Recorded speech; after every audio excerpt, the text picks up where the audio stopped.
Well, hello and welcome to the Star Throw event here in Házení, Czech Republic. It's a memorial meeting, of course, to remember and celebrate the life of Jan Maznek, a sprinter, 200-meter, 400-meter runner. He still holds the stadium record today, believe it or not, at 21.38 seconds. But over the last few years, it has become an iconic place to throw the javelin. We've welcomed Olympic and world champions, and you know what? Today, it will be no different with Thomas Roller, the German, and Sarah Kolek, the Croatian. Dámy a pánové, kluci a děvčata, já tady mám, než začne ten velmi očekávaný souboj v oštěpu mužů. We go trackside with the announcer to introduce kolegu, kamaráda, men's javelin který competition. dýchal pro atletiku. Byl to velký činovník, hlasatel a také organizátor. Jeho hlas a jméno znalo atletické publikum ve všech koutech České republiky. Bude to vzpomínka na Jacka při báně, který byl nedílnou součástí už 17leté historie mítinku Hvězdného házení tady na Chodsku. Byl to dlouholetý místopředseda Českého atletického svazu, trenér, známý funkcionář, který byl hlasem atletiky na stovkách závodů po celé republice. Od ligových soutěží až po zlatou tretru. Memoriál Josefa Odložila, tuzemské šampionáty nebo halové mistrovství Evropy v Praze v roce 2015. Bavil fanoušky i tady v Domažlicích. K nejlepším výkonům dokázal na oblíbeném vrhačském mítinku vyhecovat k top výkonům nejenom mladé atlety, ale i hvězdy světového formátu. A díky němu se příznivci atletiky bavili u hvězdných výkonů v podání Pavla Masláka, Zuzany Hejnové, Barbory Špotákové, Jakuba Vadlejcha, Víti Veselého, ale i borců ze světa. Za atletikou jezdíval podporovat všechny atlety i na mistrovství světa. Byl v Aténách, v Seville, v Londýně, v Douhá, nebo byl na olympiádě v Londýně. Často dokázal strhnout davy nejen na stadionu, ale také mimo něj. Sypal rekordy a statistiky z rukávu, jako by se nechumelilo, a na každé akci prokazoval vášeň pro sport. Navíc žil pro svoji zlatou dráhu v Chebu, kde pořádá velkou cenu, a na velkou cenu se rádi vraceli elitní atleti. Fanoušky atletiky vozil se svou cestovní kanceláří Brigatým na zájezdy na velké atletické akce. Každoročně jezdil také na curišskou Weltklasse, ale také na evropské či světové šampionáty. Jacku, my ti děkujeme za všechno, děkujeme i za Hvězdné házení, které bavilo a baví plno atletických nadšenců, ať ti atletika naplňuje i tam nahoře. My slyšíme, jak v duchu náš meeting komentuješ pořád. Za to ti děkujeme my všichni tady v Domažlicích i David Sekerák. Já bych vás chtěl poprosit, jestli byste se nemohli na chviličku na tribunách postavit a Jackovi při Báňovi teď společně zatleskat. Jacku při Báni, potlesk pro tebe. Všichni tě tady v Domažlicích tleskáme. Moc nám tady chybíš, vždycky jsi tady byl s náma. Stejská se nám po tobě, ty nás nahoře slyšíš. Všichni jsme tě tady měli rádi. Potlesk pro Jacka při Báně. Well, a fitting tribute there, and bear in mind that there's also a memorial meeting of Jan Maznek as well. So celebrating two men here today who have had a big impact on Czech athletics as well. So that men's javelin competition, well, there they are then. We will start to familiarize you with some of these athletes and looking out for Thomas Roller. Závodu, který je zařazený do bronzového meetingu Continental atletické tour. And Alexander Kachka, the man from Czech, obviously a strong Czech Republic representation here at this meeting in Házení, and with a season's best of 66.95. I can say his personal best is way beyond that, 72 meters and 62. And Vaitka there as well, just 20 years of age. So these men got a lot of throwing left in them, of course, and Daddy Jonsson, who's a little bit older, a little bit more experienced, 79.57, his lifetime best. A lot of these men have opened their season already.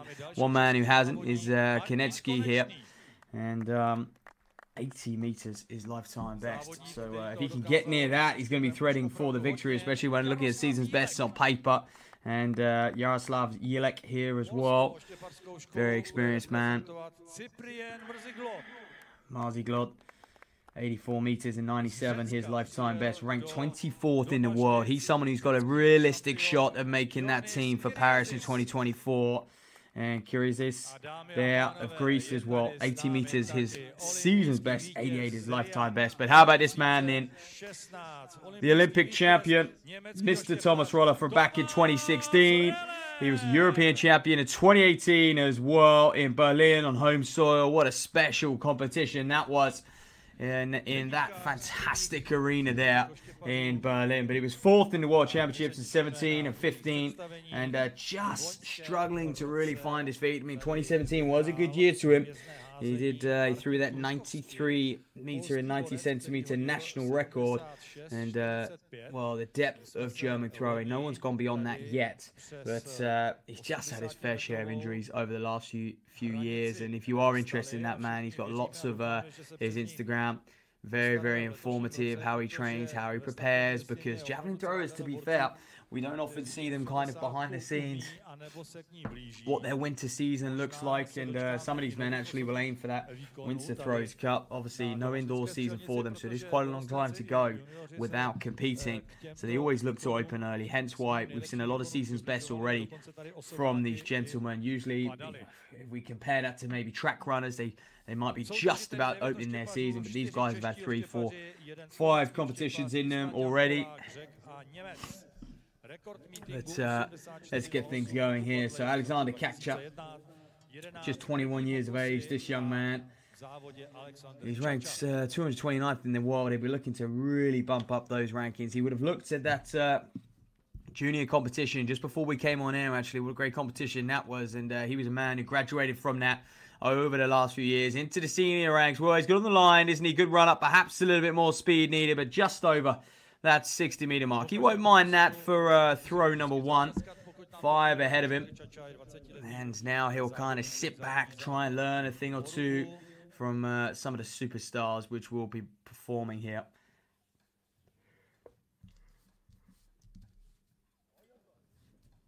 And they'll rattle through it. I must admit, these sort of competitions, you can see there just the markers on the left-hand side. Each man will, a little bit like the long jump, have a specific run-up. Certain amount of steps, certain amount of meters as well. So Weisgart, it's a big long throw from him. Very good height, soaring towards 70 meters. And this might well be a season's best for him. He won't mind that one bit. 74 is lifetime best, and let's see what that comes in at. Kachka there just below the 60-meter mark. In fact, 59.62, but 68.44, or 22 centimeters shy of a season's best for Weizgart. He'll look at that now, and that'll be the only thing on his mind. How close can he get to the 70-meter mark? It's almost like a little bit of a barrier for some of these men as well, just like the 80-meter mark when you get to that higher level.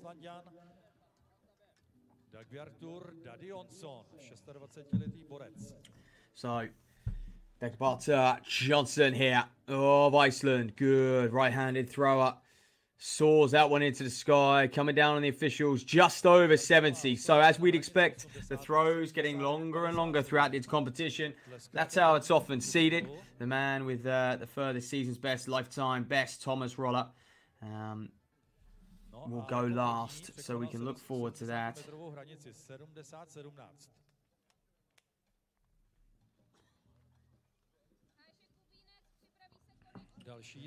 So then, Kubinek, Slovakian.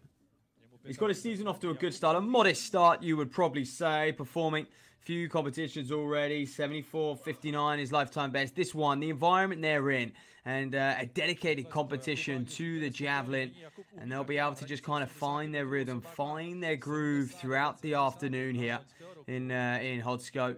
And that was a nice throw from him, and I think he may well edge into lead as well. So not often that we see this, actually. All these gentlemen are getting off to some pretty good starts, and there's been no fouls so far. That's exciting. Speaking to a few World Athletics officials over the last few weeks, and obviously we've seen the tweaks to the long jump, and a few field events have that problem, don't they, where often nothing changes in the remaining, 5th and 6th round, and they want the event to kind of come to a climax.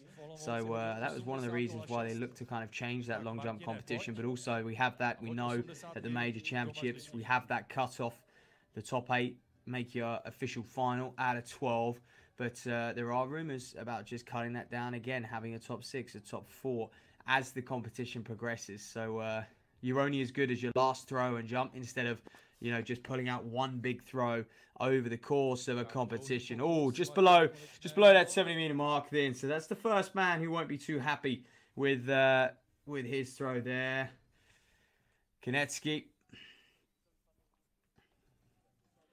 He is the one man, actually, though. We can probably forgive him and not be too hard on him because he is the one man who's just opening his season. There's no throws from him so far in 2024. Martin Konecki. He's got an 80-meter and 6-centimeter lifetime best, so more than capable of mixing it with these guys. So you can see there Konecki slots himself into 4th. That's a check. 3, 4, and 5. Will it be a... Where can Yilek get to? Can he bump himself up the rankings? A talented throw on his day. That's good. Good technique there. Oh, and it's way over 70. So he will be right in the mix at this stage. Season's best of 77. He's going to be awfully close to that.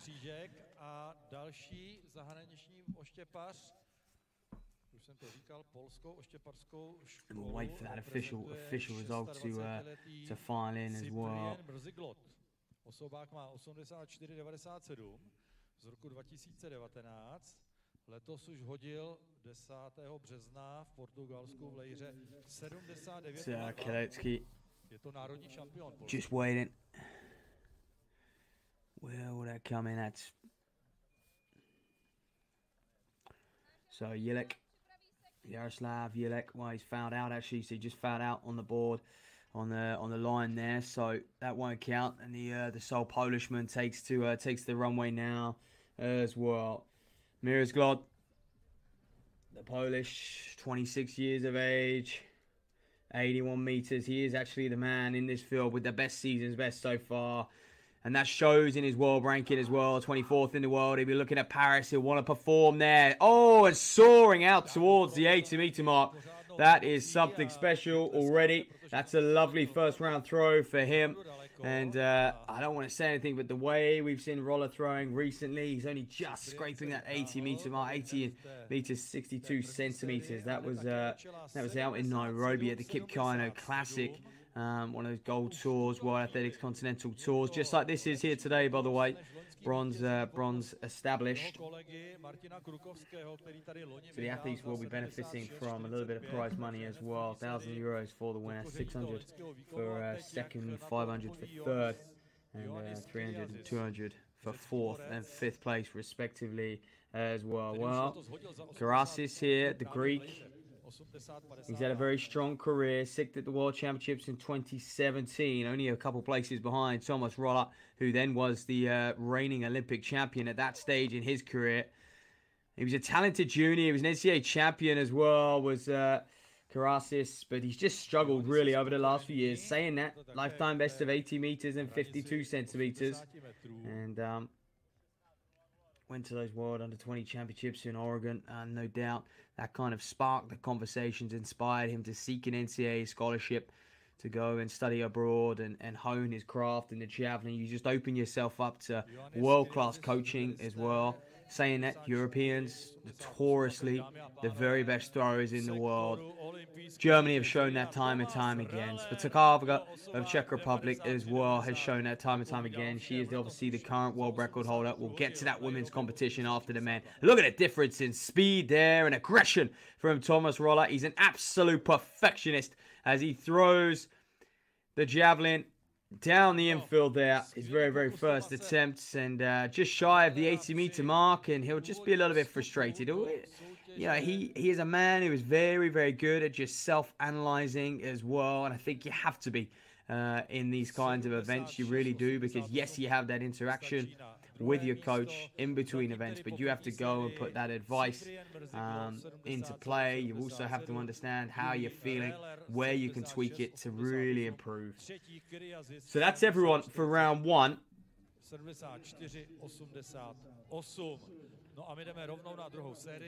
We will now make our way back to Kachka, who sits in 8th place. Only Jaroslav Jilek fouled out on his first attempt. 8 men went clear and got a mark on the board. So Kachka, 59.62. He got the competition underway. Can we see him over that 60-meter mark?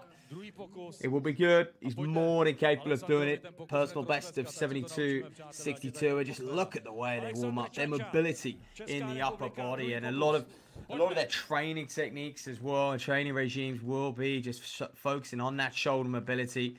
The force they put through that shoulder is just incredible at this level, and way over the 60-meter mark. Well, that's positive from Kachka. He's nearing towards that season's best. He's going to look at that 70-meter mark as well and say, can I get above that? That would be a great place to start. A lot of these Czech Republic men trying to sneak a spot at that European Championships in Rome, and what are we really aren't far away now. We're looking at the end of May, early June when that competition gets started, so probably 4 weeks or so away from Rome. And it's bubbling, isn't it? It's just bubbling. Everyone's getting in good shape, and that will really ignite. I mean, their caption, ignite the fire. Talk about that, because you'll be igniting that 2024 season as well. Oh, that's lovely. That's very, very good indeed there from Weizka. And that may well challenge his 68.44. Let's have a look. See what this one comes in at.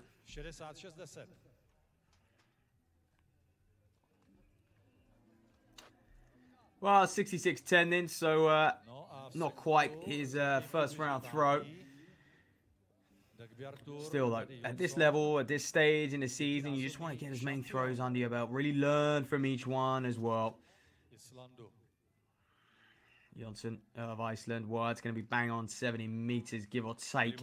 And with the first round throw at 70.17, he too is going to be awfully consistent as we progress through. What is good to see here as well, these men are speeding through the competition, aren't they? They're not giving each other much rest, and they'll enjoy a slightly smaller field than usual just to get those throws, not have as much downtime in between throws, so they just mentally stay on it. Sometimes I look at the javelin competition, I think, goodness, it must just be so hard to mentally stay engaged and focus. You can be out there for hours. Okay, Kubinek then. The Slovakian, very good, and that will challenge. Will not quite challenge for the lead, but it may well bump him up into the top 3. Karasis is there with 74.88. So where's he going to come in at? 73.85. So just outside the top 3. He's putting the pressure on, and rightly so. He is a man who is more than capable of doing that. 79.71. His lifetime best, don't forget.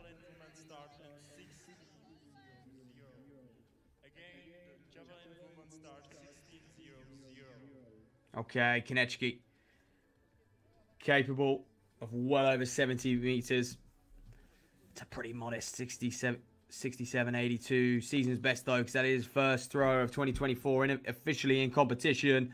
Ooh, he's not going to like that. It just sort of lost it a little bit, didn't he? Javelin went almost too far behind him. He had to bring it round.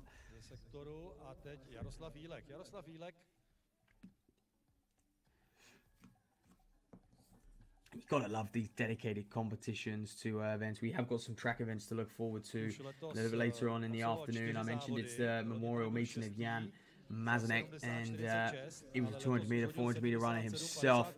And at this meeting, they do encourage sort of getting a season underway with that in-between distance of 300 meters. And also for the middle distance athlete, they've got an in-between distance of 1,000 meters. So it just fits perfectly. Brings those 800 and 1,500 runners together. Oh, he doesn't like that, does he, Jilek?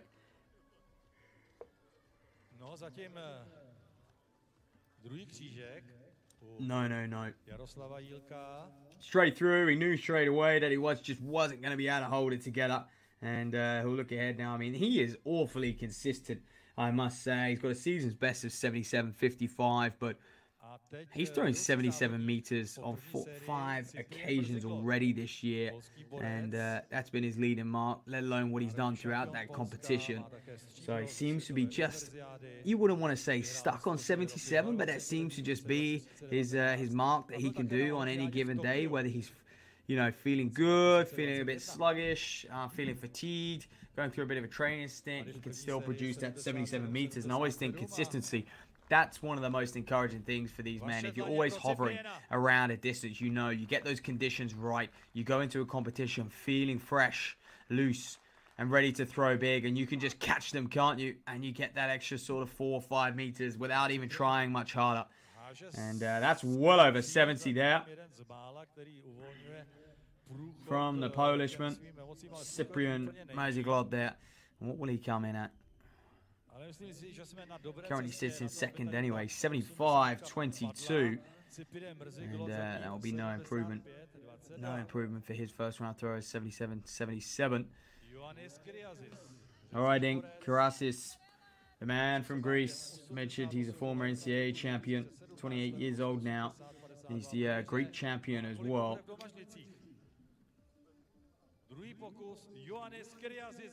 You could say his best years were just pre that 2020, 2021 Olympics, around about 2017, 2018. He was throwing awfully well. All right, there you go. That's a big one. That will do. You sometimes could just see that's much, much better from him. I want to say about 75, 76 meters, which will be bump him up if he's lucky. Tom Roller there. 76.88 his first round throw, but he's going to be up next to redeem himself. So did Karasis get in front of him? We'll wait for that to get marked up. Here we go then. Thomas Roller. I mentioned he's that German national record holder, 93.90. And his throws like that, the conversation starts. Well, do we need to make javelins heavier? Do we need to slightly tweak their design so they don't go through the air as well, not as air resistance? Because you are talking about throwing it out of the stadium when you're launching it that far. You really are. And again, a modest second attempt in. Second round throw of just under 80 meters. That will be confirmed at, let's have a look, let's wait and see, to the left of your picture down in the bottom right, 77.17. So a slight improvement on that 76.88 in round one.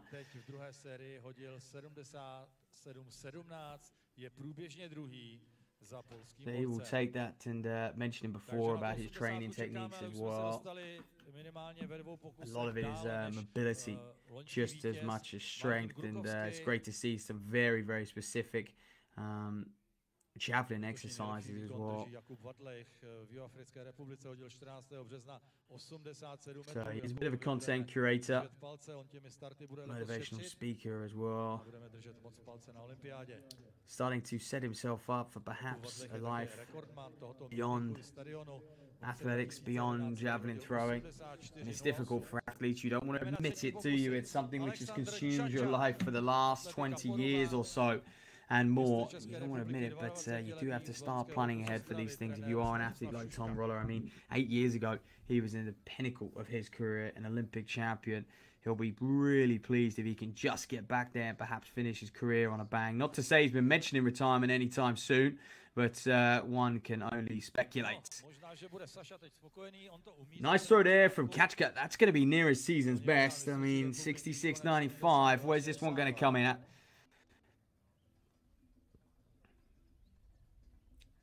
So wait for those third round results to sync up. And Jaroslav Jelek, I believe he is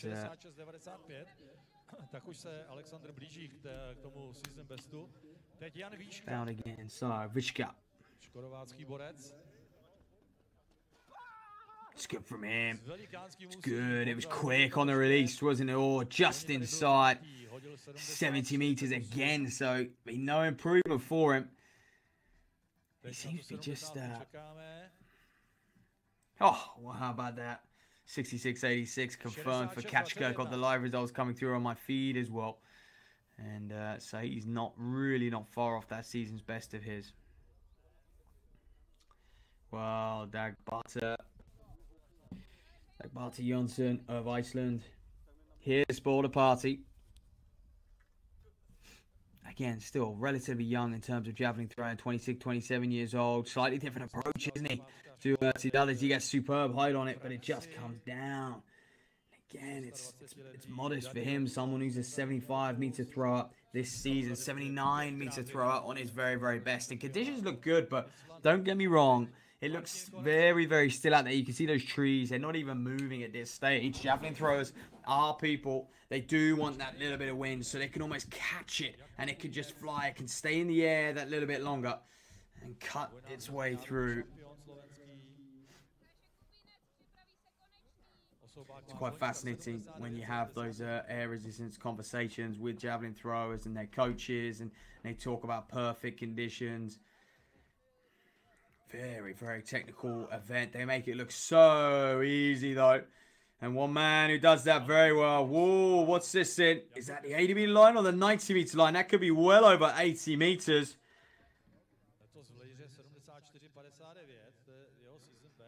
Wow, Kubanek here. Let's have a look. 76.04. So getting a bit mixed up with my lines here, but 76.04. It's a big season's best for him. Almost 2 meters. That pushes him right up amongst it.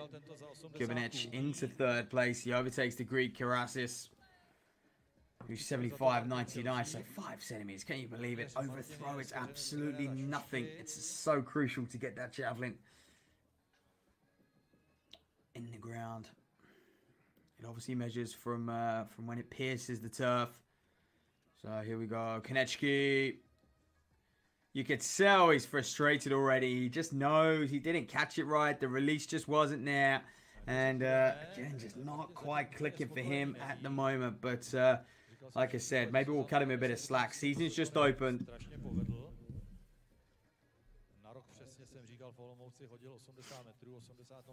We talk about the world record for the javelin way back in 1996. Another German. In fact, that anniversary is coming up. Almost for its 30th anniversary, but 28 years old. That record, Jan Zelensky, a man from Czech Republic, set in Germany that world record. So, they are proud javelin throwers, the Czechs. They really are. They currently hold both world records. We think about Barbara Spotakova on the women's side as well, back in 2008, also in Germany, believe it or not. Her record set 72.28 centimeters, and well, at the moment they just can't get near it. Max Denning of Germany on the men's side. He's the world lead at the moment. 90 meters in 20 centimeters, and that was out in Brandenburg in Germany throughout the winter, 25th of February. And like I said, these throwers will they'll throw not quite all year round, but they do have quite a quiet period pre-Christmas. They won't really compete. Then they come out. They got the Winter Throws Cup. That's always in March. That's second or middle week in March there. A few of these men competed there, especially some of the women as well. So here's the Polish hint, Marty Gold. He's silver medalist from those World University Games last year. He had a bit of a breakthrough season, to be honest with you, into the senior ranks at least, because he has been dominating those junior ranks. European Junior Champion in 2017, European Under-23 Champion in 2019. And then, of course, you had COVID and what that brought to the world, making it awfully difficult to not only compete but to train, and it really did affect, you think about these field eventers who need access to a gym, they need access to a track as well. They can't just unfortunately launch their javelin anywhere like some sports. Distance running, obviously one, you could still train in. If anything, COVID almost strengthened the depth in distance running. It allowed a lot more people a little bit more time to just work on things aerobically, where perhaps they'd cut a few corners if they had a season ahead of them. So some interesting stuff. Here's Karasis then, 75.99, his best so far. Into this third round. Good. It's good on the line there. Where's this going to come at? Unfortunately, even inside 70, it just looked further. Perhaps just trying a little bit too hard. Karasis.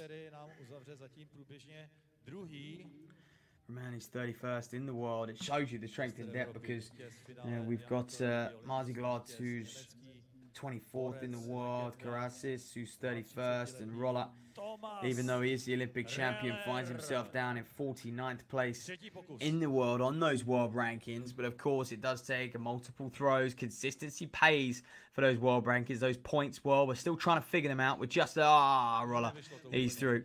That's unfortunate. Just didn't get the foot plant. It's ever so important to actually get that plant with the foot. That is probably the first step to getting a nice long throw and following through with that arm as well. 77, 77, druhý Thomas Reller, Německo, 77, 17, třetí je tam Jakub Kubínec, 76.04. So here we are then, halfway through. We've got two seasons best that's is worth noting. Kubinec there, Jakub, the man from Slovakia, and Martin Konečky of Czech Republic on home soil, 67.82. He's not winning that Czech battle at the moment. That's Jan Vajtka with 68.44, so he will enjoy that. And you can see there, nice graphic on the far side, how far off the leader they are. But Marzigod leading the way with that 77-77, Roller 77-17, Kubinec 76.04, so it's awfully tight at the top, and even down to fourth where Karasis is there, 75.99. Very, very tight. So halfway through, we'll have a nice little pause for these gentlemen. We did route through that first half of the competition, and like I said, some of them will enjoy that. Some will just enjoy the rhythm of just building. They'll have a kind of small, I guess, warm-up routine, if you can call it that, in between throws, where they just keep things activated, keep things ticking. And at that stage, it's very technical, as you can see, just honing in on that technique, visualizing what they're about to do is key. Well, and while they do that, potentially we'll wrap up that junior competition, and it was won in 67.31. Nice lifetime best from Josef Sindelar of Czech Republic. João Fernandes, the Portuguese man, just 15 centimeters behind, 67.16. So unlucky from him. And Stepan Sipik also with a lifetime best, 63.78, and Paulik as well from Czech, 62.48. So some big lifetime bests in that junior competition.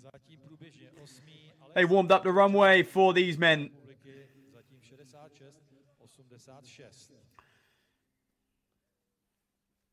So they're at one with the javelin, aren't they? They know as he brushes that spearhead. Kaczka.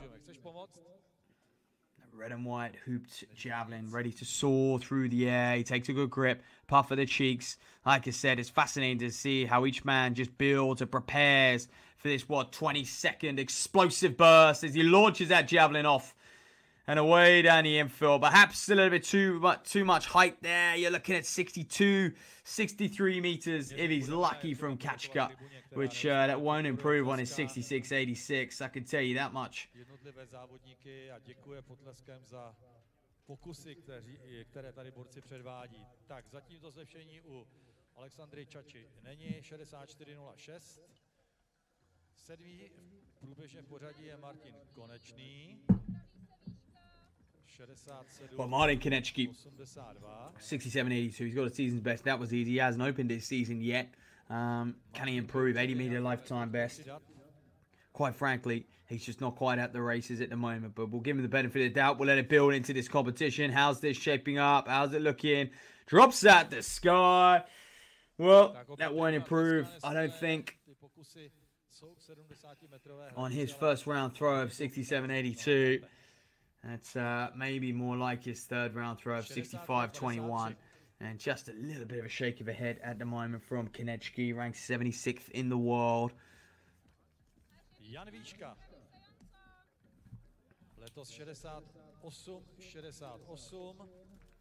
And field events, those Paris qualification standards really making it difficult for these men. Look at when he threw that. Oh, he's got several meters, probably 2, 3, 4, 5 meters even spare there.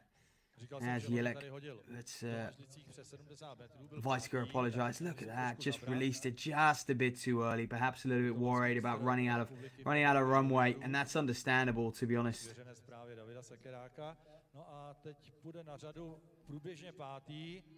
Dagbjartur Dadionson, 26 let, Island, pětinásobný národní šampion. So that Paris qualification is worth noting. What, 32 men will go to the Olympic Games. Entry standard qualification period ending on the 1st of July 2020. Well, opened the 1st of July 2023, will end on the 30th of June 2024. So pretty much a full 12-month period there. That entry standard of 85.50. 2 men have thrown further than that in their whole career, and that's Roller and Karasis here. Someone who's awfully close is Marziclad, the Polishman. So he'll look to really box that off. But at the moment, to be honest, we've only got 6 men. So men's javelin just going through a little bit of a, I guess, a lull, you could say, on a global sense. But only 6 men have thrown further than that 85.50 in the world in that window. And of course, one of those maxed in with his 90 meters and 20 centimeter throw. But you've got Chopper as well, world champion. Julian Weber, Arshad Padeem as well, Pakistani, and Kishore Jena of India. So 2 Indians in there, 2 Germans, and a Czech man who we must mention, Jakub Vladlek, or Vadlech. And he threw that in March in Pottsfroom and in South Africa. 4. místo zatím pro Johannise, takhle to zatím zůstalo. No a teď průběžně 3. Jakub Kubínec, slovenský borec, který se tady hodil. Kubinec in the man in 3rd. Let's see what he can do. That's more on those world rankings. Marziclad here, who is leading away. He's 17th on the road to Paris, not the world rankings, sorry, the road to Paris. 2nd Polish man who's qualifying at the moment. But someone like Thomas Roller got a bit of a way to go at the moment. That's okay. That's not too bad. Where's it going to come in at? Oh, okay. Just inside. High 70s. Maybe we're looking 75, 76 there. So another strong showing from him. And at the moment, 1,118 points qualifies you for Paris. In 32nd place on that road to Paris. Bronzové místo zatím zůstává Thomas Rehler. Německý borec. Well, Thomas Roller. Marziclad still leads the way. Here goes Thomas Roller then on the runway, and they will change it up. So he will now throw in 2nd to last. Marziclad will go last, and that looks a bit better from Roller. How's it shaping up when it comes down? Is that high 70s? It might be enough to take him into the lead. We're talking 50, 60 centimeters behind at this rate. Let's have a look, but it's just great to see him here. This man, what hasn't he done in this sport? He's European champion. He's Olympic champion. He was he never won a world title. Always struggled when it got to the World Championships. 17 in London was one of his better ones. 15 in Beijing as well. He was 4th. How terrible just to miss out on the podium on those 2 occasions, because 2017 for him was a monumental year. Soaring a throw out to 93 meters and 90 centimeters.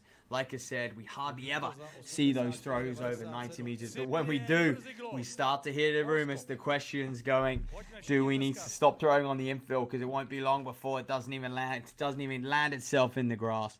But you need the perfect conditions for that kind of throw. Here goes Marziclad then. Lays down very casually, doesn't he, after that? And another extremely consistent throw for the Polish champion last year. Silver medalist at those World University Games. And I can't believe it, because he's obviously a European junior champion, European under-23 champion, but he's still only 26 years of age. He's got lots of throwing in that arm yet, we hope. As long as he doesn't get any elbow and shoulder injuries. 75, 78. Nezlepšil se, takže po 4. sérii platí první Marziclad, druhý Rehler. So back to Kachka then, who's in his 5th round throw.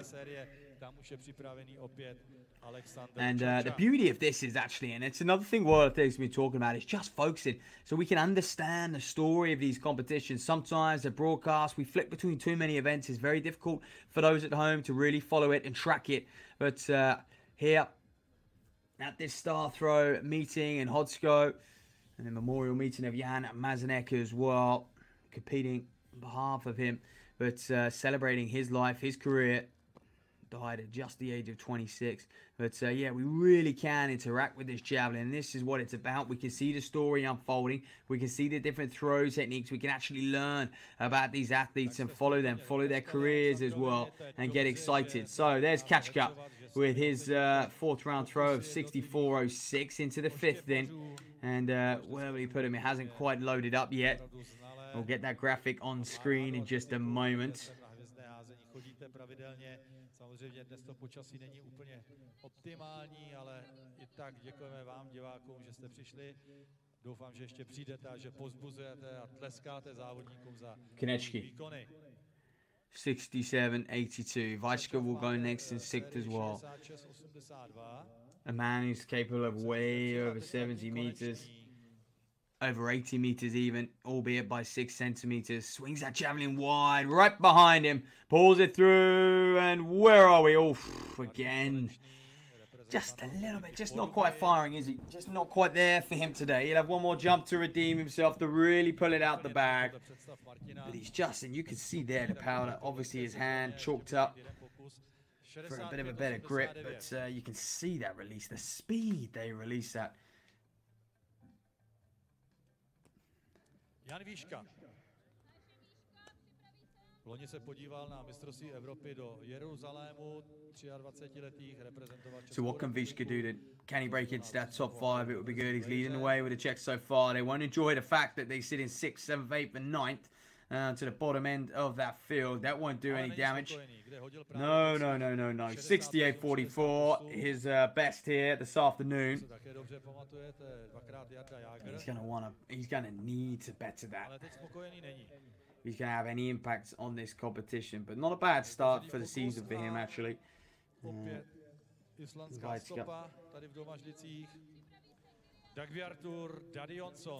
All right, here goes Dariatu Jansson.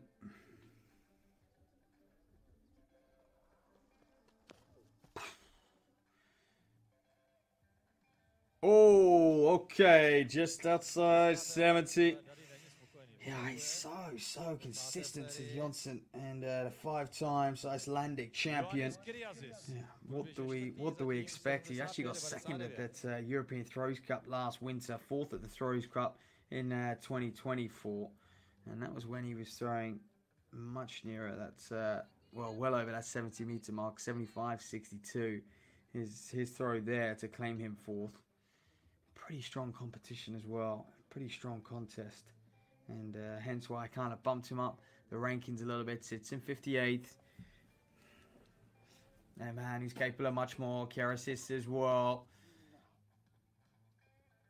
They're just not quite catching at this stage, are they? You can tell conditions perhaps not quite conducive to the javelin throw, but just over 70 from Karasis there. He'll stay in 4th place with that, I can assure you.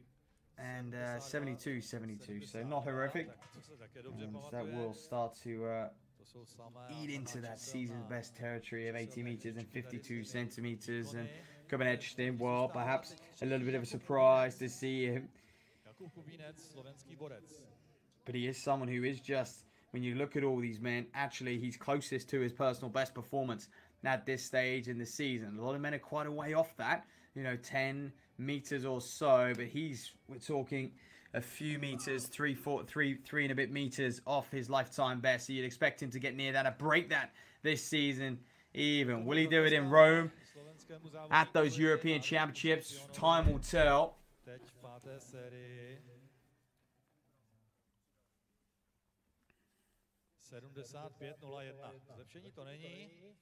And they're just built in such a way that they just have to harness that power. And much like the sprints and all field events, really, the more you relax into it, the further you run, the further you jump, the further you throw as well. I should say the faster you run.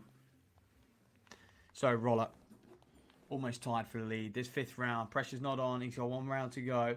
Can he come away here with the win and really kickstart his 2024 campaign and challenge for that Olympic spot? It's going to be awfully difficult for the Olympic champion in 2016 to do that. Bearing in mind, 2 Germans already in the top 10 in the world. And they've got all but 3 virtually qualified for Paris at this stage. However, just like everyone else, they'll have to go through their national championships. They'll have to perform in a high-pressure situation when it counts. You're only halfway there when you get that qualification mark or you get enough points on the board next to your World Athletics profile and you sit inside that top 32 in the world. That's how many will go to the big dance, the big stage in Paris, and earn that country's colours and be able to don their home nation vest. So, Marzi Glodin, 77-77, heading into this 5th round. He's going to have the luxury going into the 6th of sitting back and seeing if anyone can beat his mark. Otherwise, he's going to be champion here at the Star Throw meeting in Hodsko, the Czech Republic. Oh, and he now. That looks right on the 80-meter mark, just inside. 79 meters, we'll call it at this stage. Ooh, now that puts the pressure on everyone else. They're going to have to clear 80 meters, which is something that Roller only did up at altitude at the Kip Keino Classic in Nairobi, and that makes things a lot easier for the javelin to cut through the air. And then only second to him, of course, is Karasis, who's 80.52 lifetime best. And again, he's someone you look at and you go, the way he's been performing today, he's quite a long way off that. So we could well have seen the championship throw already. 79-63 from Mrziglot of Poland. So into the 6th and final round.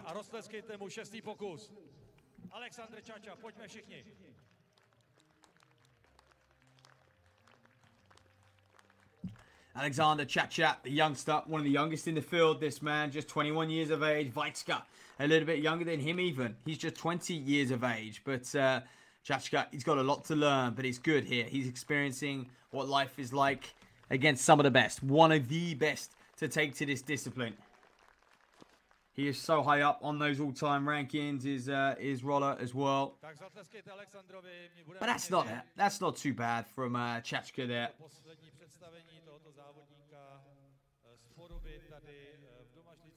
He should be reasonably happy with that series of throws, 66-86. He's just off his season's best today. Often you'll find that after a really good training block, athletes will they don't really need a competition to warm up. They'll come out, they'll produce very, very well. Then they'll have a slight dip in performances. They're just kind of recovering off the back of their competition. However, then that second peak that they have, that's when it starts to really click. And that's when you see them just catch a couple throws and off it goes. And field events are very much those sports. So when you're hot, and when you're cold, well, you're just off your game. And frustration there from Kubinec. Konechny apologized. Just frustrated from him. And he knows he's worth more. Tears his bands off just in aggression. And out of sheer frustration. And often that can come from the way they're performing in training. If they know they're performing really, really well in training, but just can't put this series together in a competition, that too is an awfully frustrating thing. You don't tend to see that on the track because basically we don't go do time trials. We can't replicate that competition environment on the track and get the best out of ourselves. These men can, and if anything, they're more relaxed in training. There's less pressure. Conditions might be better. They're used to the surface. They're used to the runway. And often they can throw just as far, if not further, in training. And I can imagine what that's like mentally going into a competition, knowing that you might have thrown 10, 15 meters further than what you're currently producing. And how do you just find that extra gear? It's super difficult. Because as we know, a technical event, a lot of it is just transferring that power and speed through the shoulders into the throw. So, Jonsson of Iceland, what can he do? Can he get amongst it? Can he challenge for the victory here? Oh, that's not going to do it. That's not going to do it at all. So, he will remain in 5th place.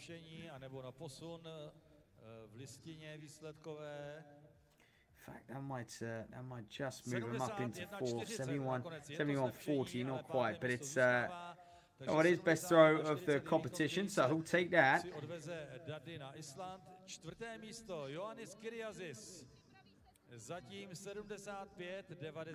He really will. as the previous two men had fouled. So, Ioannis Karasis of Greece. 75.99, his best throw. 88 meters and 1 centimeter, his lifetime best. That puts it in perspective, doesn't it? And that's not too bad at all. Okay, so 75.99. I'm not sure that's going to be enough to challenge it, really. When we're looking at a throw of 75. That's coming in round 2. Oh, 76. How about it? 1 centimeter. You couldn't do that if you tried, could you? 76 meters for him. Into 4th place. Kubanec. Wow, had a great throw. 76.04. Bumped himself up into 3rd. He knows he's going to finish there. Can he finish 2nd? Can he even go on for the victory here?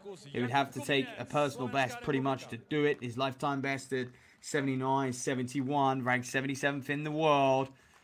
Something about 7s, and Kubanec. So heads down the runway, 6th and final throw of the competition. He just couldn't hold it, could he? Couldn't hold it together, and that's a shame. But he comes away with 3rd. He comes away with 500 euros in prize money as well. And congratulations to him. A great competition of javelin here, really has been. Very, very excited to see what Thomas Roller can do. Coming in, Thomas, 2016 Olympic champion. I've said that enough this afternoon. He's not quite at his best. We know that. He's suffered with injuries over the years. He's also suffered with, don't forget, the mental aspect of the changing of the guard. New athletes on the block. I mean, Max Denning's come along. He's killing it. But Julian Weber as well at the time. There's been an absolute plethora of German athletes who have come, conquered, and performed at the highest level. He's done it on the biggest stage in the world. This is routine for him. Stays in just. Oh, well, it doesn't look like it will improve on 77.17, but great to have him in town and the impact he'll have over the local community, over those youngsters that are watching that junior competition before even.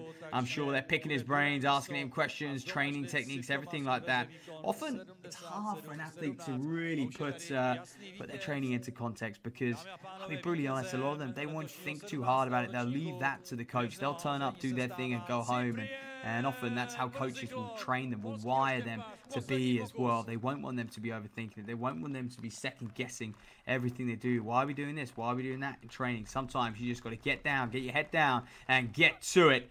Much like Martin Glod's done in this competition. Oh, okay. So 75-76 seems to be where almost like a magnet pulling that javelin down for these men in that region, because we just didn't see the highs that we really wanted to. I thought with this star-studded field we would see over an 80-meter mark with 4 men over 80 meters in their lifetime already, and a few at 80 meters or just over for their season's best. But nonetheless, Marziglod takes the victory, 79.63. Fantastic from him. Kubanec with 76.04, season's best. Another season's best down there with Konechki, 67.82. So, well, there's the results for you on screen. The men's pole vault competition, and, well, we rattled through it, did we? And there's a few more competitions out there that will do the same. The women's javelin is later on. That's not till 3:50. And we very much look forward to what that will produce. We've got 11 women in that one.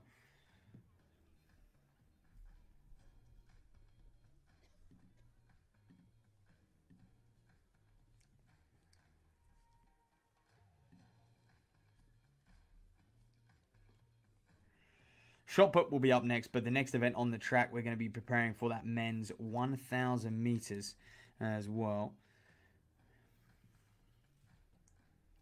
Well, firstly, it will be the female. Females will go first, and then the men's B race, and then we've got that men's A race as well. So that men's race split into 2.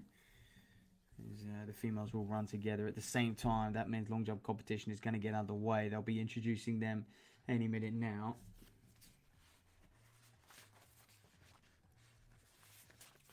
And we have some special runners in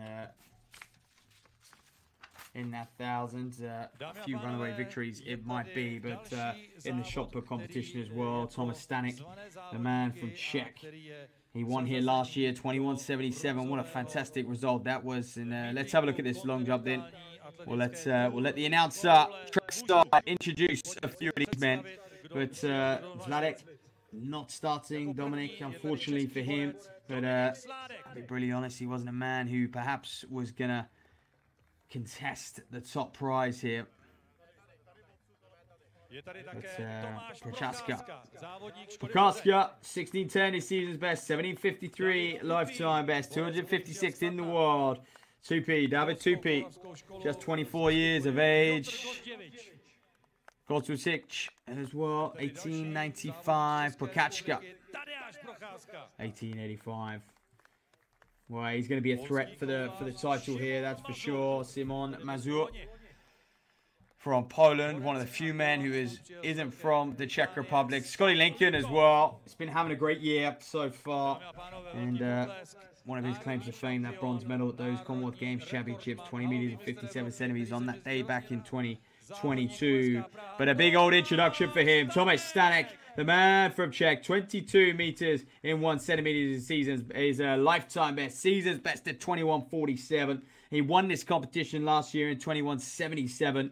And on top of that, well, what is he? 12th in the world all time. Indoors as, well, this women's 1,000 meter race looks like it's underway already. They're not messing around. 65-62 through that first 400. Is that really the split? Because that is fantastic running. If so, as we join it, just, what, a third of the way through at this stage. There's not too many of them. We've got Kabatova, Zakova as well, Stansova, Zurikova, Simkova, and Alexa Mega, the sole Polish athlete. And she's the athlete who is out front at the moment, the athlete with the best lifetime best of 2:41.62. Okay, over to the start. 1 lap to go. That's the bell lap, 1:37.60. Well, 1:36 will be bang on 64, so she's maintaining that 65-second tempo. She's run a 2:41.62 before, and that is what, 64 and change per lap. It's close to 4-minute 1500 speed as well. She's got a lifetime best of 4:03. I'll have you know. Yeah, she looks to be moving very, very well at the moment. Well, Prochaska then, his first round throw, failure. And he'll hope for more. But look at this as we turn our attention. That's 2:829 at the 800 meter mark. So she's just pouring on. It's been a very, very even race, actually, which is good to see. Not often you see that in 1,000. It depends how you attack it, how you approach it. Are you more of an 800 runner? Do you get out too hard and just look to hang on? But with her 1,500 pedigree, her 1,500 background, she competed at European Championships, mixed relay championships as well last December. God, what a mud bath that was. Czech Republic Poland, sorry, got 7th there. Just 24 years of age. Been to the World Championships last year. Can she go to Paris? That's a nice season opener. 2:42.98. Meeting record as well. Great to see from her. And we're just looking at them all file across the line. That's a big lifetime best, actually. Can we get them all inside 3 minutes? Yes, no doubt about it. Kabatova, 2:57, her lifetime best. So I think we've seen some PBs here as well. It won't be a PB for Mega, but a medium record nonetheless from the pole, 2:42.97. Look at that. And as I was saying, and just 24, it's a nice place to be. 2:2 800 meter PB last year, 4:03 over 1,500, and she's someone who is going to just look to build and build and build. And look, by the time she's 28, potentially LA 2028 as well, can she be breaking 4 minutes?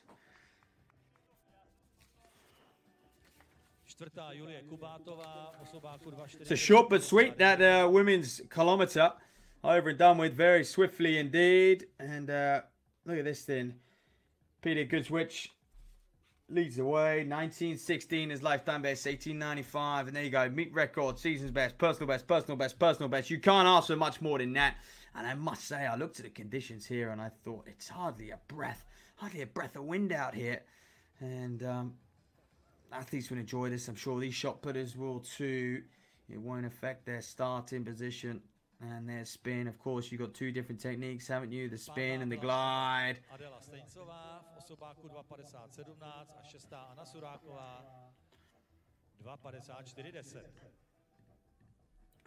Let's have a look at that then. Prokachka. Looks like it's just over 17 meters. And interestingly, these men, you can see just sort of dusting off their feet, just drying off their feet, just to make sure they got enough grip in the circle. Szymon Mazur from Poland will go next.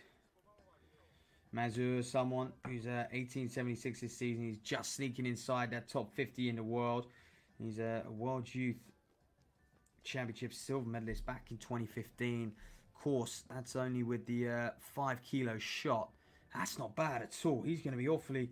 Oh, Mazur, 1876. He's going to be very close to his lifetime, to his season's best. 1853. Good throw from him. That takes the lead. The Pole, 26 years of age. Competes for the Warsaw Club.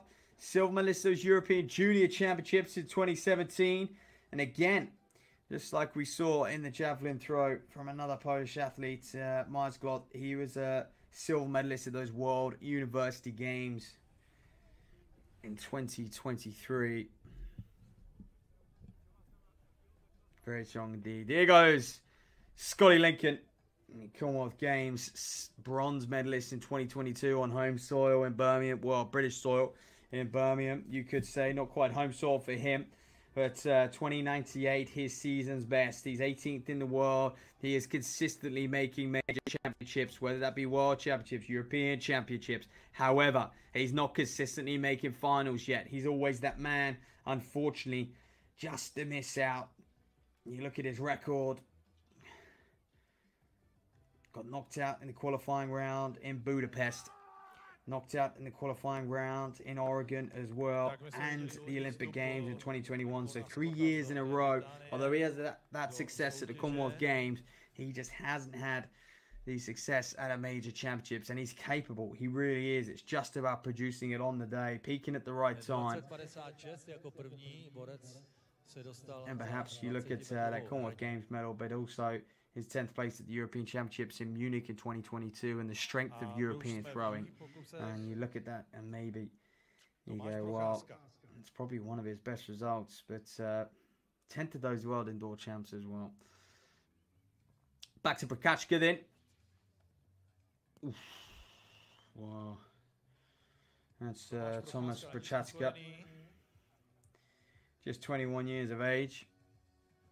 And they'd probably be a slightly disappointing, but that one can speculate, knowing his level, knowing where he should be.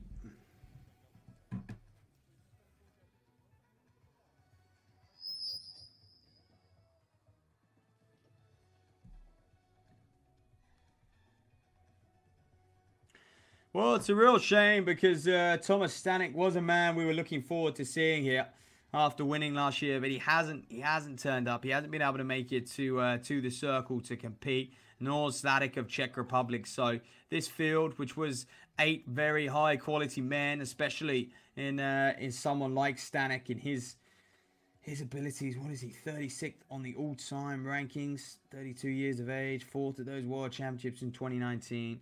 Perhaps his best year to date, you could argue. But yeah, hasn't made it to the circle today on home soil, which is a bit of a shame. But there you go. So is the way of life. Athletes not looking to take too many risks in this year. And if they're not quite right, they don't want to push their body too much. They really have to keep one eye on June, which will be a lot of countries' national championships at the end of June. That will decide those Olympic spots. And this will decide the rankings today. And where's Goods Watch gonna be now? Already sits in 3rd, that young man, 18 in 12 centimeters, 18 in 9 centimeters. So not a bad second round throw from him. Consistent. Again, I mentioned in the javelin, that's one of the biggest things in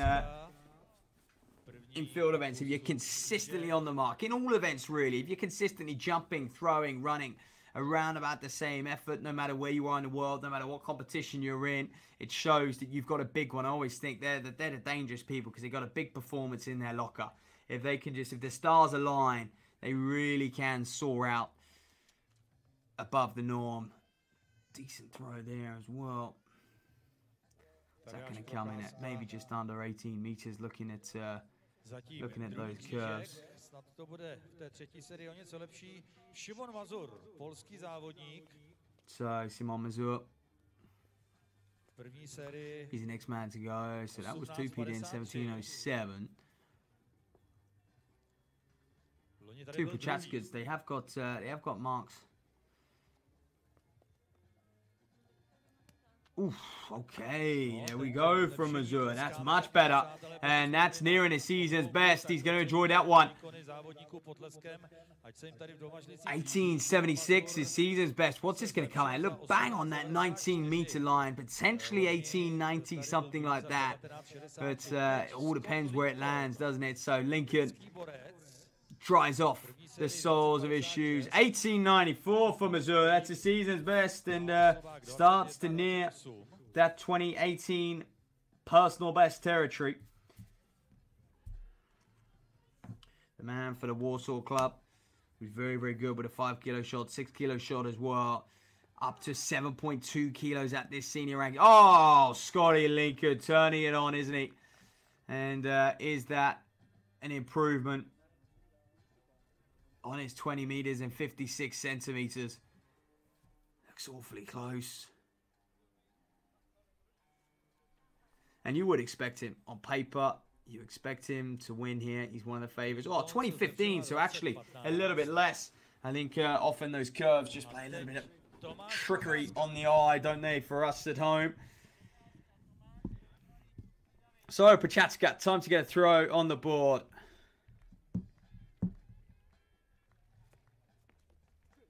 Oof. No. I believe they're measuring. I think he fell out the circle the right side, or they just tied it up. Yeah, it looks like they're going to pass on that one. It's a frustrating competition for him so far. It really is. And we're going to see David Tupy now go next. He's got a season's best of 17.070 through that in round 2. What's he going to throw in round 3? Oh, again, he's just improving and improving. 1691, 17.07. This could well be a 17.15, 17.20, somewhere in that region. He's getting better and better, and you've got to respect that. You've got to be wary of it as well if you're his competitors down there.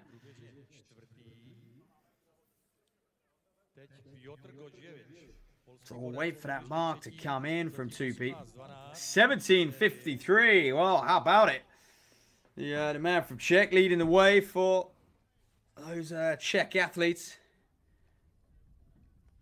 Sitting in 4th. Gutwich in 3rd.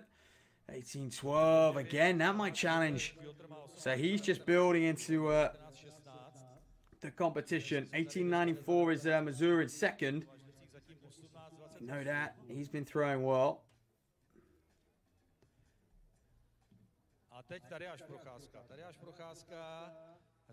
You see there, Scotty Lincoln just going through the paces, just warming up. And it's amazing the kind of stress these men put their body under all year round, trying to find that balance between speed and power. They have incredible explosive speed. Look at the comparisons between them and a sprinter over 30 meters. It's really not much. Very, very powerful, very explosive. They have to be to shift that 7.2 kilo shot as far as they do, and that's a foul. Unfortunately.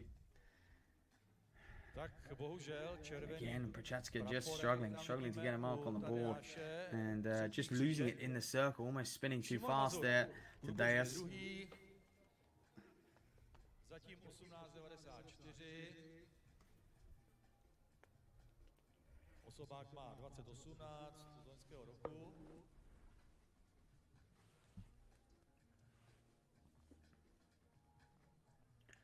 So here goes Mazurdin, the man from the Warsaw Club. That's good. Can he hold it together? He has done, and just on the 19-meter mark. And again, it's going to be awfully consistent from where he's been in round 2, 1894. So a series of 1853, 1894, and that's another 1894. What are the chances back to back like that? That's just ridiculous. Very, very consistent throwing, to say the least. Well, keep an eye on this men's 1,000 meters then. It's been split into 2 races for these men. We have got a B race here as they drift their way off the start line. And we got Pernikel, Heinck, Vojak as well, Stryber, Vojak in there, Vasily, Senefils, Votava, Kralovec as well, Hofferli, Vachal. And when you look down at Vachal, he's got a 2:34 lifetime best. And the sort of women's race was very, very good. Mega leading Gunter Tate, 33-0 her first 200, then 65, 5, 137, 211. She was very, very smooth the whole way. So we'll pan back to that men's 1,000 meters in just a moment's time. And we're going to see back in the circle Procházka. Thomas Procházka, can he hold it together then? In that men's K, bit of a club scene, getting out there, running a kilometre, treating it like looks like treating it like a bit of a 1,500, aren't they? I said there's 2 ways you go about it. You get out hard and hang on, and it can be a rather unpleasant experience, as we know that. Thomas Procházka, just what is going on out there? Well, he'll know, his coach will know. Unfortunately, we don't have much idea here, but even his competitors just trying to G him up out there, trying to just get him going. His head just doesn't look to be in it, does he? Doesn't look happy with himself at this stage. So can we get a split on this this men's race then? It's awfully tight at this stage as they go through that 400 meter mark and just a clip inside 80 or so. So they are. This is very relaxed at the moment. This is pretty slow for these men. I'll be brutally honest. And that A race kilometer is just going to have 4 men in, which is quite a surprise, to be fair. So we'll, I guess sometimes it's good to have the less you have, the smoother the run, the less you've got to overtake. But you need that competition, in my opinion. Well, here's Tadeusz Procházka again. Oh, it's a foul from him. He's just losing it in that final turn, isn't he? That final spin when he's really looking to explode that shot out the palm of his hand, out of his fingertips on the side there. So, unfortunately, just nabbing the edge of the circle. So here we go then. Things started to just pick up in this men's kilometre. We'll try and get an idea. This is the B race, and it was a tactical affair early on. And now they're going to go into this final 200 metres. They're absolutely rallying at this stage. I can say the fastest man in the field, Andre Vachal. He wears 94 on his bib. He was on the outer lanes to start as well. I can't quite get an idea on him at the moment. We're not going to see the climax of that kilometre race, which is, well, fair enough when you've got a stellar cast in the shot circle like you have here today. So here we are in the last 20 metres or so. It's been great running from these gentlemen. Gunter Tape. Victory. It was tactical, wasn't it? 3:07. Awfully tactical for these men actually out there. It's, well, a long way off that meeting record. And world lead, actually. It's worth mentioning as we head into that A race. Sajati of Algeria. And 2:13.97. Set that back in March. So a few of these men just having a good bit of fun. For Chow, I mentioned he was the fastest man on paper with a 2:34 lifetime best. So to run a 3:07 is well within him. That's a mere stroll in the park. He would do reps at that speed. He really would. And Vojak in second, punching above his weight, 2:40 as well, his personal best. So great to see these men churn out for that one. Přivedl k atletice, k trénování a kolik těch medailí nakonec bylo. Pokud bude čas, tak se k tomu samozřejmě ještě vrátíme. Borci, gratulujeme, že jste to zvládli. My jdeme na kouli. Simon Mazur, čtvrtý pokus, průběžně zatím druhý, 18. He's already thrown his season's best this year in this competition today. In fact, controls the spin. Nice. Oh, and that might be another one as well. He seems to just be getting better and better, just ever so slightly each throw. And you appreciate the crowd up on the bank there on that elevated position, watching these men in the shot. They are an educated crowd as well. Friends and family out here. A small bunch, but very, very interested in what they are witnessing here today. Well, Scotty Lincoln, there's no doubt about the man who wins this competition, Missouri, 1894. I can't see anyone challenging Lincoln, to be honest with you. And Prochaska's are still, both of the pair of them, just struggling to even get a mark on the board. It's disappointing, quite frankly. So 20 meters and 68 centimeters. He leads the way with that. He'll enjoy winning this one. Pick up €1,000 in prize money. Good spin. Oh, and again, very, very consistent. That looks the wrong side of 20. He's going to want to get over that mark. And do you know what Lincoln said? Don't even bother. I know it won't challenge what I've already thrown in this competition. So back they go.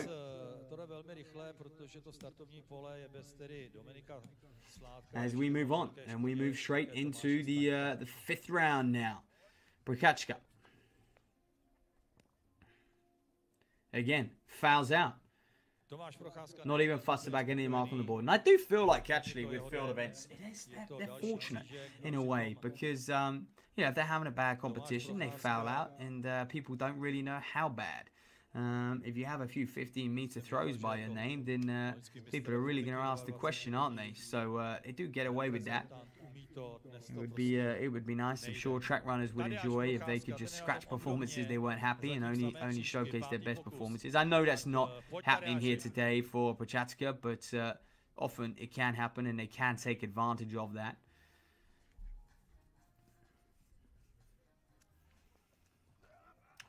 So Prochaska as well also fouls out. Are we going to see a throw from these gentlemen? Oh, we're five in now. We still haven't seen one.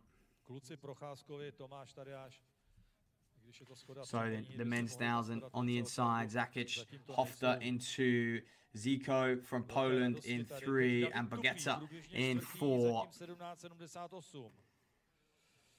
So Hofter of the Czech Republic actually already has a 2:32 seasons best under his belt.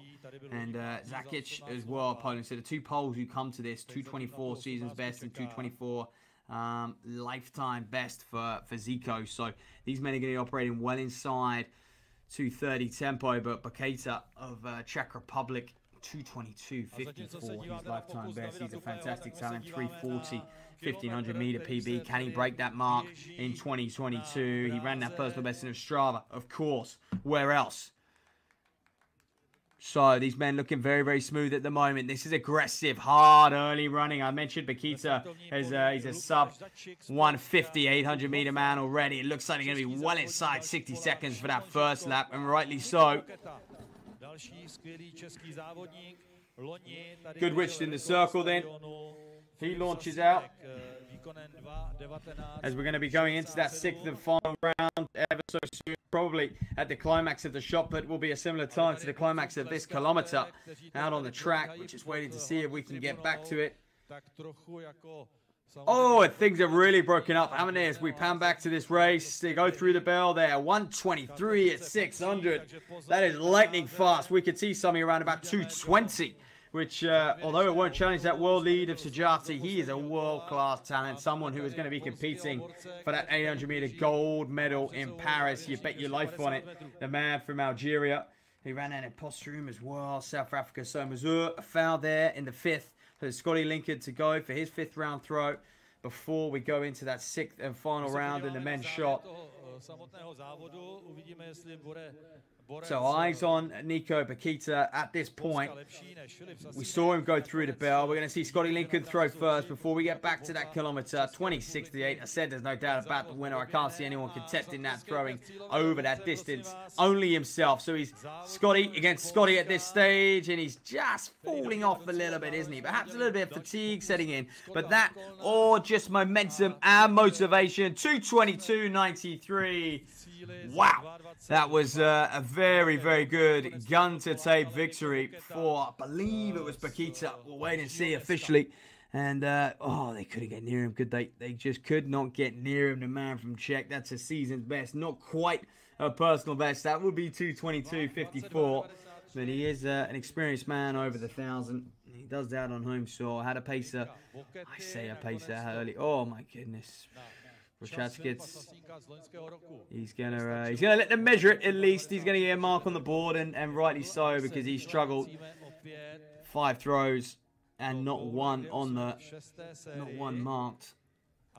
But he's going to allow that sixth throw to be marked in 16:21. And actually, ironically, it's the season's best for the young man. Had him at 16:10, his season's best, but with a personal best of 17:53, he'd be a little bit disappointed. So there you are, Bakita, probably chatting to his coach there, just saying, you know, where it hurt. But they got lovely conditions. What a meeting here. During the day on a Wednesday in Czech Republic, it's a bit of a gem, and this event has been growing over the years. They finally, this year is the very first year it's a World Athletics Continental Bronze Tour, and I can see this just going up. The stars they're attracting, and they get a few more of those. It's unfortunate. And that's Tadeusz or Gucwicz's competition done then. He won't be able to improve on his mark, unfortunately, of 18:33, so fouls out in that fifth round. And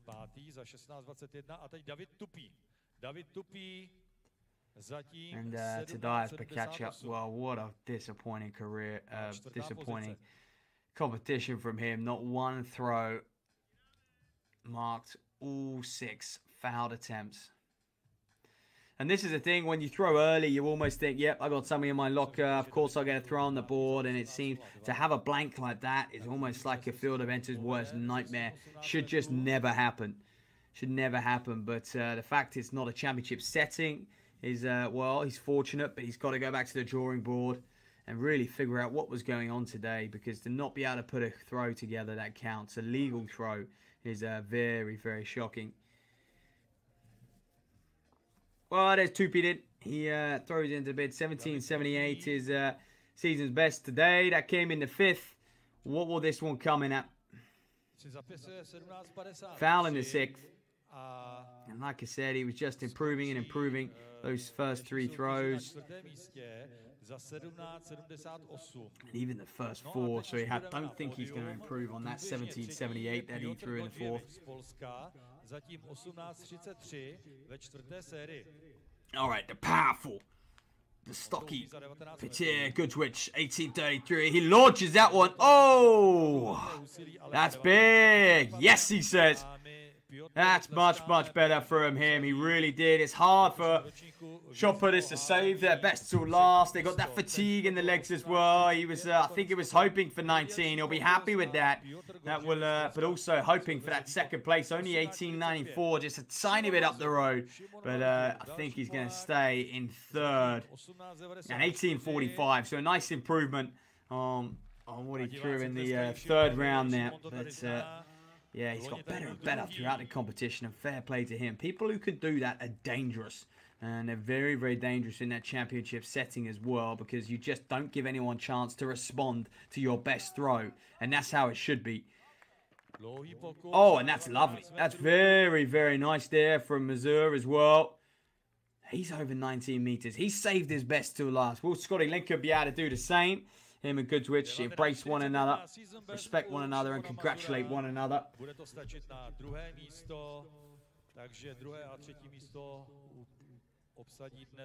Scotty Lincoln then taking a moment, preparing, getting ready for his 6th and final throw. Let's make that Czech trip worthwhile, Scotty. He'll be all over Europe, no doubt, over the next few weeks. These men will open up their season, and then they'll be on the circuit for the next 4 or 5 months, living out of a suitcase as to how they like, I'm sure.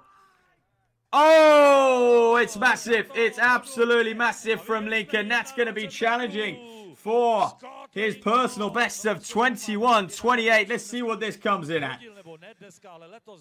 Oh, 21:01 indoors. He was in good form. 21:25. Okay, very, very close to his personal best. Just at the right time. Congratulations to Scotty heading into that Olympic year. 18th in the world right now. Higher up on that road to Paris. So can he break in? I told you time and time again, he makes it to these major championships. He knows how to negotiate that, the qualification period. But it's what can you do at the major championships? How do you go from a participant to a finalist to a medalist?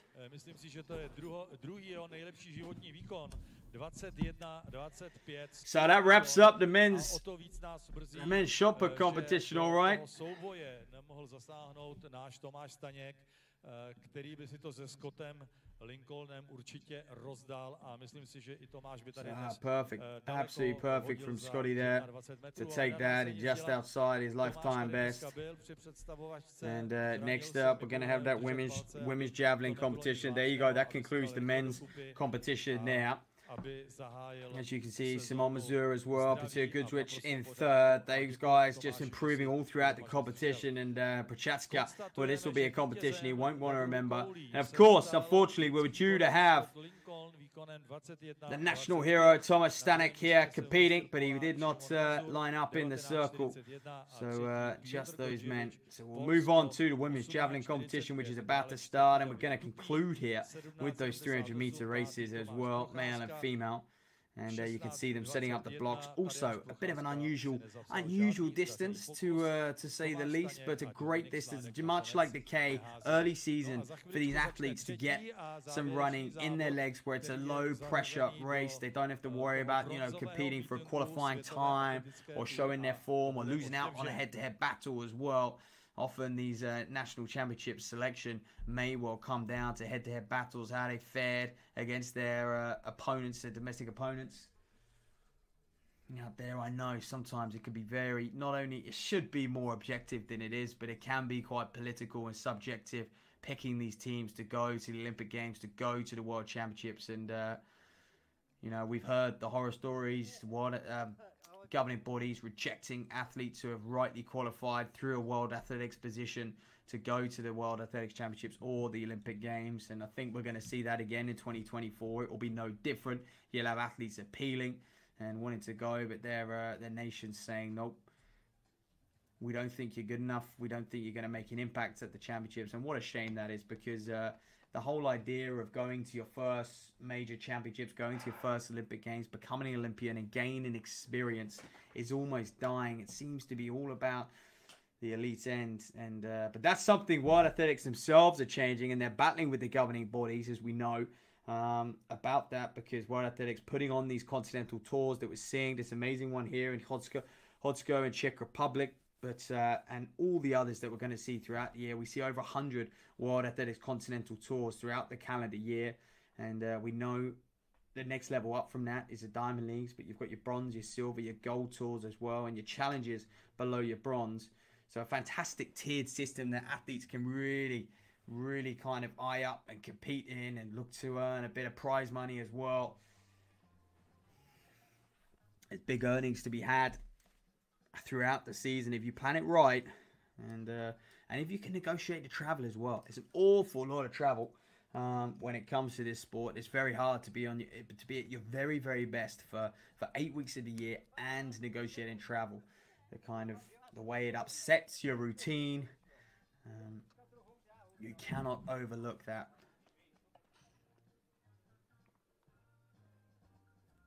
But that's why, no doubt, we'll see a lot of Czech representation here this afternoon, and we have done, and we'll continue to, as these athletes open up their season.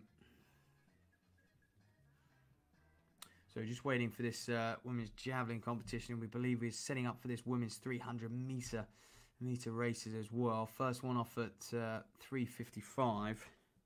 So in just a couple minutes time, we're going to have Simkova in that one, Steins, Zurakova, Taboska, and Kazakova. The fastest in the race, you're looking at Taboska, and just 18 years of age, but 38.01, and really indicates to some good sub 54 sort of 400 meter speed, and that would be a nice place for her to start, that she can eye up sort of European Junior Championships. European Youth Championships are obviously this year. She'll be too old for that, but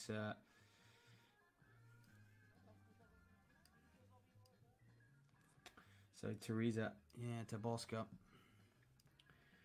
personal best 38.01, 38.34 indoors, which is very swift indeed, and she's already down under 12 seconds for the 100, 11.72. And actually at the World Championships indoors, she was on that 4x14 for the Czech Republic in Glasgow. So she's represented her home country many of time.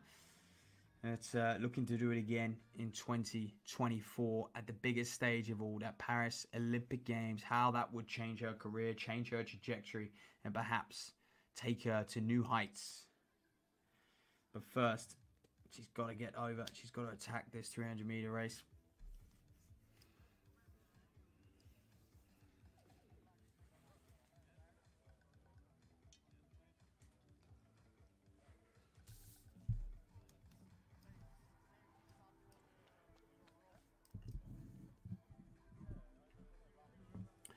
So just a couple competitions left. We've got 2 300-meter women's races, 1 300-meter men's race, and that women's javelin competition. And I am looking forward to that. We've got a mouth-watering competition in prospect as well. We got Kolak, the Olympic champ from 2016. We saw Roller, not as his best. Well, Kolak is getting there. She's getting back to her best, 68.43. She is 10th all-time.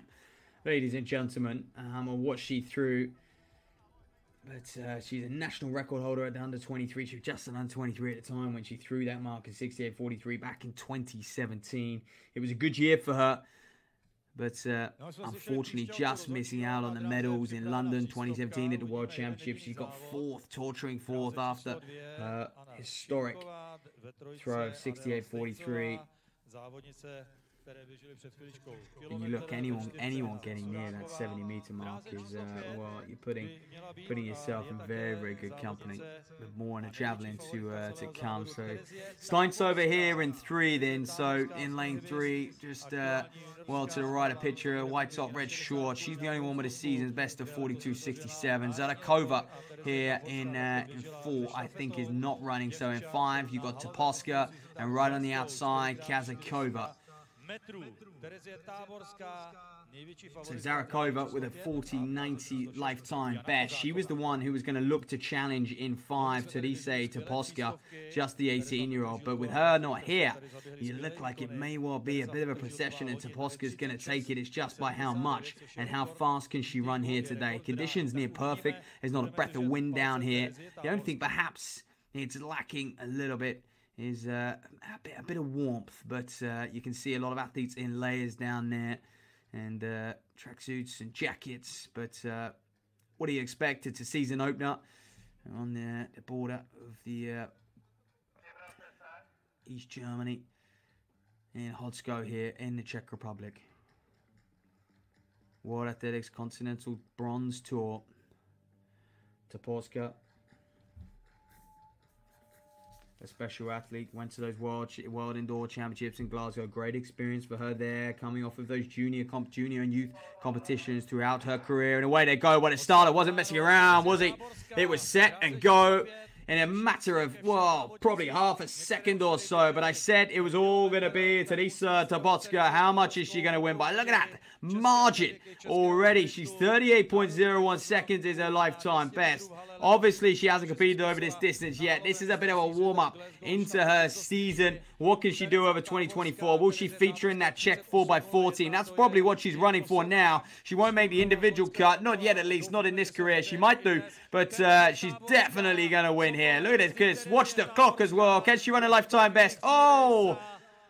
How can you do that? Equal it to 100th of a second. 38.01. Teresa Toposka, what a run. Let's wait for the official clocking as well.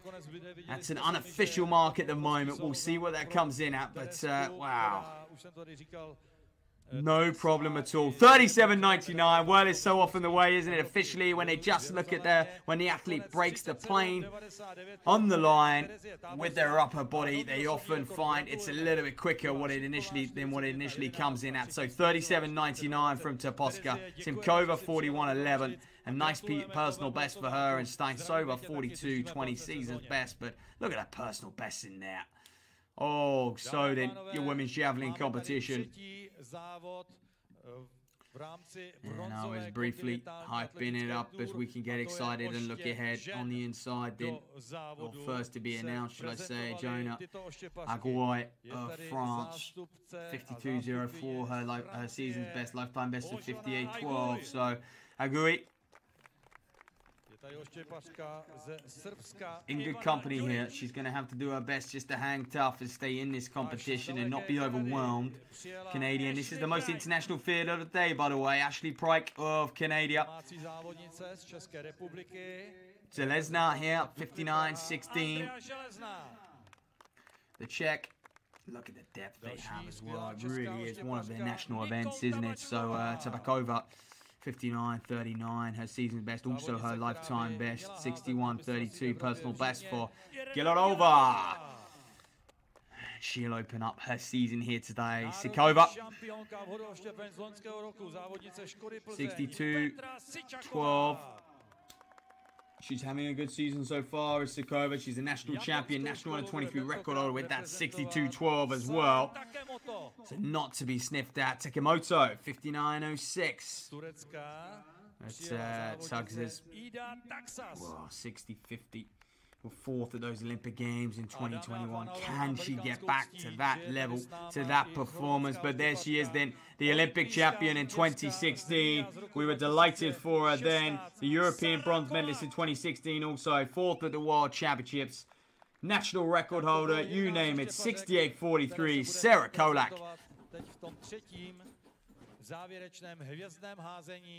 A my jsme sami zvědaví, jak to nakonec dopadne. Samozřejmě půjde o vítězství, půjde o metry, půjde o body do rankingu, který je velmi důležitý k účasti na mistrovství Evropy, případně na olympiádě. A jdeme hned na první pokusy a na francouzskou závodnici, která So waiting for these women to get underway.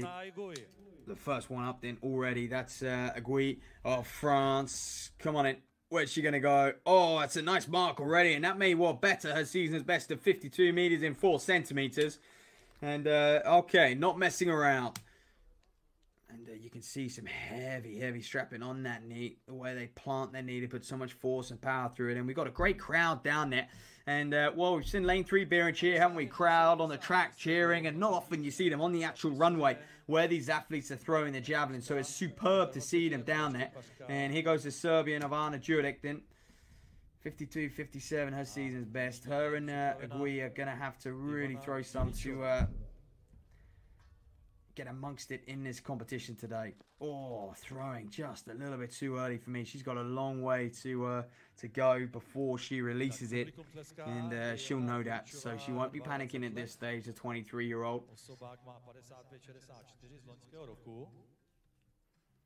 Again, like I say, the strength of the Czech athletes, and when you have someone like Spodakova come before you, Barbara Spodakova, even all back in 2008, these women would have been growing up, would have been watching the sport. They would have seen her win the Olympic Games, win the World Championships, throw that world record distance of 72-28 centimeters. Good throwing here then from Ashley Pryke of Canada.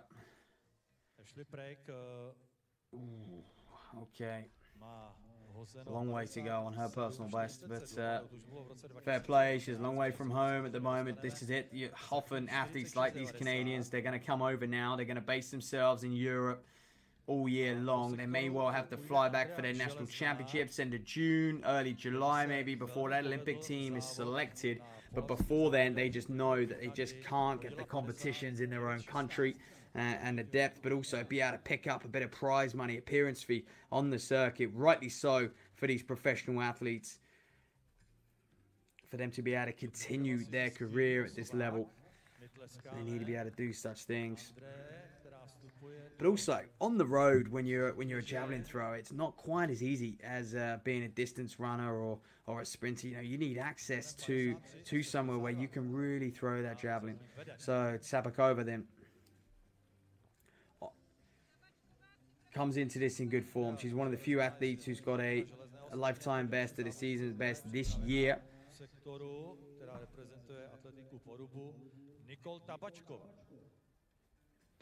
Nico Tabachkova. Relaxes, puffing her cheeks. Here we go, on the spot. Right, she's loose. She's supple. She's ready to go. How far can she throw? Tabachkova. Good height on it. Where is it going to come down? Over that 50-meter mark. So fair play. Won't challenge 59.39, but it's a white flag. And actually, it's going to put her quite well up there. Because so far, we haven't really seen a throw out beyond that distance yet. So we'll wait for the graphic to come onto screen to really look at it. Gilarova's up next. 61.32 her lifetime best. She, again, just like Pryke of Canada, this is her opening up her season. Oh, there you are, Tabakochka, 54.08, so she leads the way. That's 58.90 from Pryke. Season's best, but she'll be disappointed with that. 46.90, sorry.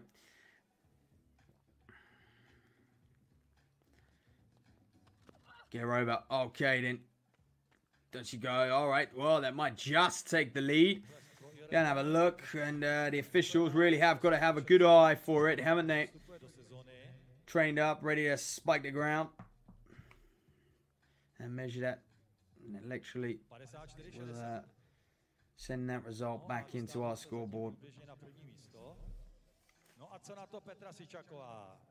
Very, very clever equipment, and it's one of the things that's come a long way. And you know, we talk about field events and the time it takes for that result to pop up on the screen, and that's something that World Athletics really want to improve. So to really be kind of immersive for the fan and engage them, you almost want instant results. You know, I think the average is anywhere between 15 and 50 seconds to see that result. That's a fantastic throw there. Very, very good from Sikova. Oh, bit of confusion here. Bit of confusion. Is she saying that was a foul? And what did the officials say? Nope, all good. 56.76. That's been measured up. But seems like there was a few words exchanged with the official. Not quite sure why. We'll try getting information down to you. Well, Sai Takamoto then. 62.39, her personal best. A long way from home here. 59.06, her season's best at this stage. Building nicely throughout her 2024 campaign. A 25-year-old.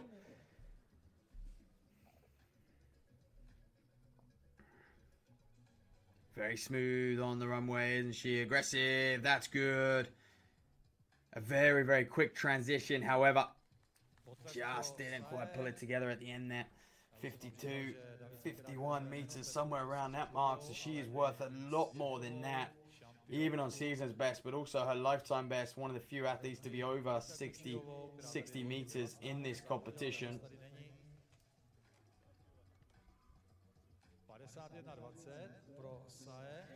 Well, Ada Tugzustin of Turkey. I mentioned her before, fourth those Olympic Games, last time out in 2021. Where can she come in 2024? She'll be eyeing it up. She was fifth in the World Champs in 2017. She's been awfully consistent throughout her career. Can she be consistent here? Well, what's it going to come in at? Okay, around about that 54. That might go into the lead. Let's have a look. 56.76 is the lead at the moment with Sikova, but Gilarova with 54.60. Where's that going to go? Where's that going to put her? Oh, 52.80. Well, shows you. What do I know, hey? And often very difficult to see. But she is someone who got bronze at those World Junior Games in 2019 as well. And she's been just building nicely. She really has, the 27-year-old Tugzus of Turkey. She's got that area under 23 record in Baku as well, that Asian record. That 67.21, and these are marks that if you were throwing that now, you'd be the world lead by some margin. That world lead only 64.28 at the moment. Zai Yan of China threw that at the Hangzhou Diamond League, and of course those Diamond Leagues getting underway so early this year, aren't they? And we mentioned, you know, you've got Rome, the European Championships. That's what a lot of these women were looking at. We hope to see Kolak there really building some momentum going in 2024, because she has struggled the last few years, similar to Rolla. Hasn't been at her best, but you know, you can't really blame her. Okay, so a little bit too much height, just got a bit caught in the air, didn't it? Caught in the air and just came down.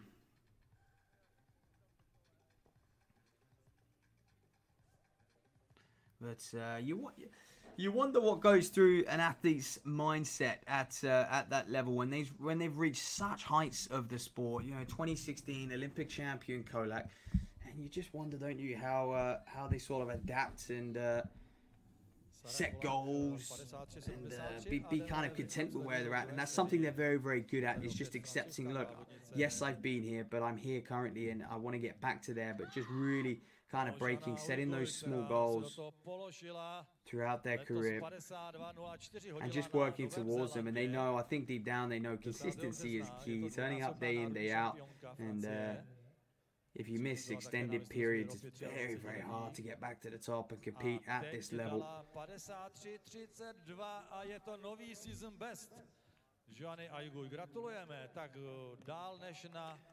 What are you going in? So Jean Agui with 51.77, so very, very close to her season's best. World ranking of 108. So, and they take your average throw, so it pays to be consistent at this level. Here goes the Serbian Durek. Got to be better than a 48. Oh, as I say that. 48.85 she opened with, and I said surely this has got to be better than that. But again, throwing very, very early, releasing that javelin early on. She's got a few meters there that she can play with, but she knows she should be better than this. She'll know that, and sometimes you never know how athletes have traveled, how they've transitioned.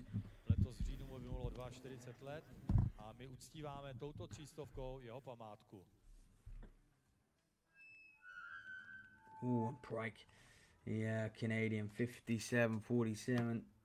Her lifetime best. She won't like that one either. So this men's 300-meter race about to get underway. So on the inside, we've got Hofta. On the outside, outside of him, for Manek, Sochka, and Buberle. So Hofta, in fact, we've just seen him in that 1,000 meters. Sochka's the man to watch, though, 35.12, and you can tell, can't you? Just like in a women's race, streaking away already inside that first 100. He's going to cruise around this bend. You've just got to attack it. You've got to be aggressive. Oh, he's negotiating that bend very, very well. He's just 19 years of age. 49.05 over 400, his lifetime best. Indoors, outdoors, a little bit slower than that, but he's worth way more. You could tell that already. In 2023, he ran 35.12 at this meeting. Can he go quicker? Running for Olympia Prague. Come on then. What's he got? Alex Sochka. He's just tying up towards the end there. Oh, he sneaks inside 35. Very good running. 34.93. And that was very, very smart. And I believe it was the man, Jakob Hofta, with a swift turnaround for himself. 36.51, his lifetime best. And he may well have challenged for it. We saw him in that K, just tying up towards the end. And don't blame him, because he must have a bit of a sprinter's background. Hofta, 37.69. So not a lifetime best, but a good double for him today. And Sochka, well, lovely PB alongside Bill Burdett as well. He'll get a PB. Oh, and for Manek. So 3 from 4, just like in a women's race. And it shows you, doesn't it? You know, this track, awfully fast.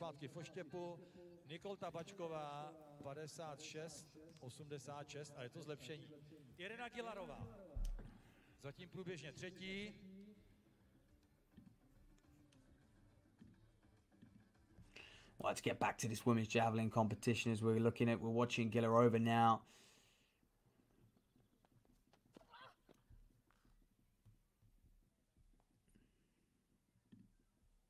Well, decent enough, just over that, like I say, just over that 50-meter mark, but she sits in third. I believe she'll still be in third with that throw. Irina, season's best of 54.60. Well, Petra Sikavova then. The national champion, national under-23 record holder, and set that just in April 62.12, so a matter of a month ago, sorry. And throwing very, very well. Look at that technique. Look at that for speed as well on the release. Where's this going to come in at? Oh, okay. Well, about her first round attempts, I believe. That's going to sit in a, oh yeah, close to 55, maybe even 54. It just came down a little bit quickly, didn't it? That was all. Na velikonočním házení ve Španělsku a teď v Uelvě minulé úterý byla pátá za 56.10.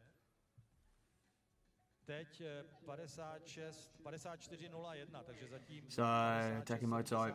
A Sae Takemoto. She's better than that. She's much better than that is Takimoto. She is not a 51 meter thrower, 51 20 meter thrower. Try a 62.39 meter thrower. She's got 11 meters to play with. That's better. There we go. That's going to take her. That's going to challenge for the lead, and she'll enjoy that. And that's where we expect to see Takimoto. She puts it together in this second round. Oh, I'll wait for that official result to come in. Refreshing frantically here, my end. And Takimoto, 51.20. Oh, she's almost got 5 meters on that, I believe. And she's gone into the lead, 56.87 by a centimeter. Whoa, Takabacheva with 56.86, and she's just pipped her. 56.87, Takimoto. So they sit there in the lead, and I think it's going to take something a little more to win this competition today. Try 59, try 60 meters, somewhere around there. Oh, and it's just, oh, it's just not clicking for her. Is it? Look at that. Under 50 meters. Fouled that first round as well. She'll leave it though. She'll let it go on the board. But yeah, needs to refine that form of 2021 where she was 4th in the Olympic Games.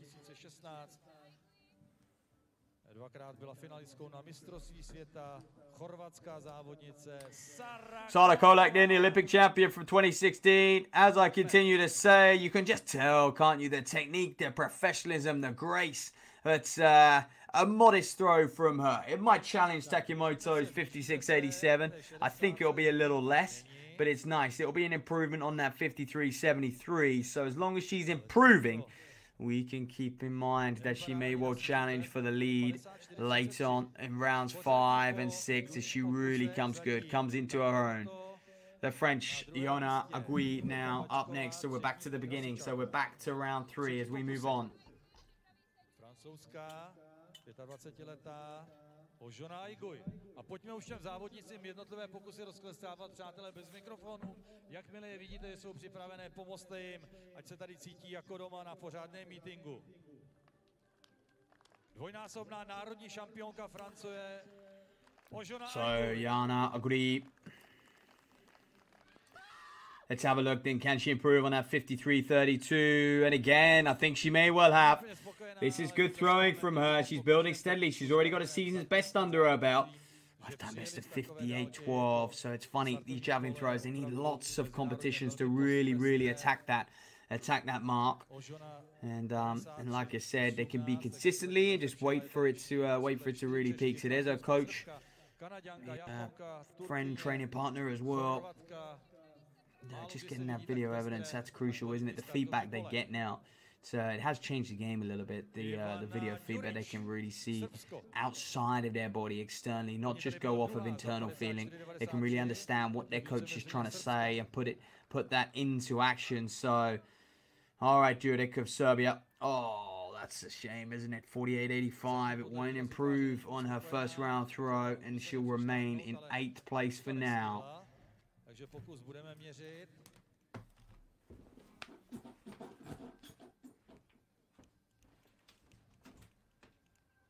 ...48.85...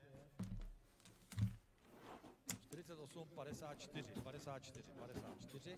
takže to zlepšení není a teď Ashley Break.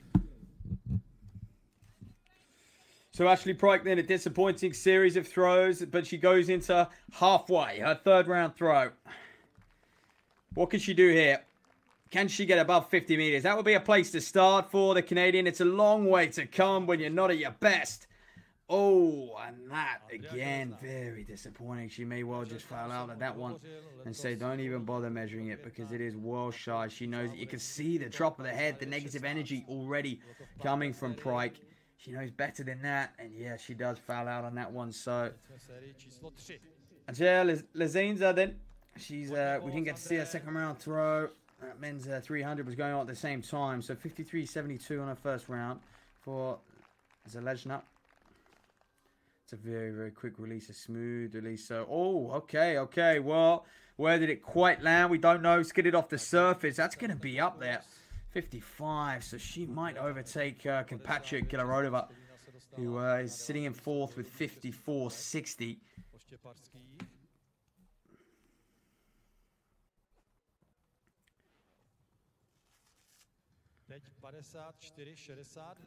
That gets to. Where's that going to get her? All right, Chakova then.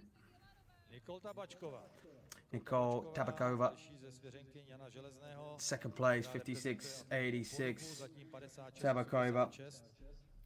26 years of age, enjoying her javelin throwing right now, coming into her prime. It is an event you mature at a little bit later than other disciplines. I mean, all field events are a little bit like that.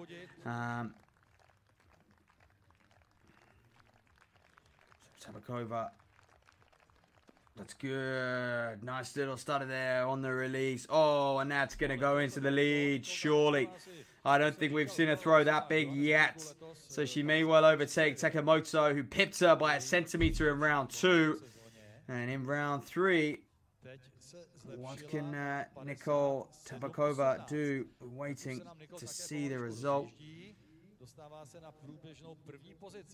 And she has 57.18. There we go, halfway, almost. And, well, some of these athletes now, Gilarova is one who's going to have to respond to that. Where's she going to come? We've got a very, very strong javelin competition. The depth is terrific, all throwing around within a sort of meter or two. However, it's going to take someone to throw something big, to be that outlier like Scotty Lincoln was in the shot put. Who's going to be that person here today? Gilarova on her third round throw. Oh, it's going to challenge. It may well bump her up from 5th place, but I don't think it's going to challenge for those top 3 spots. You got Sikova, Takimoto, and Tabakova in first, second, and third. 57.18, 56.87, and 56.76. So I don't think she's going to challenge for that. So a few of the crowd enjoying that knowledgeable crowd here. They really are almost javelin specialists, aren't they? And it's why they're in town. So they're getting behind and they're clapping and they're getting involved in these athletes. This is the kind of atmosphere we want to see, especially at a world tour like this. So Petra Sikakova. Ooh, again, this is going to challenge. I think this is going to break her into the top 3, to the top 2, sorry. Takimoto's got 10 centimeters on her.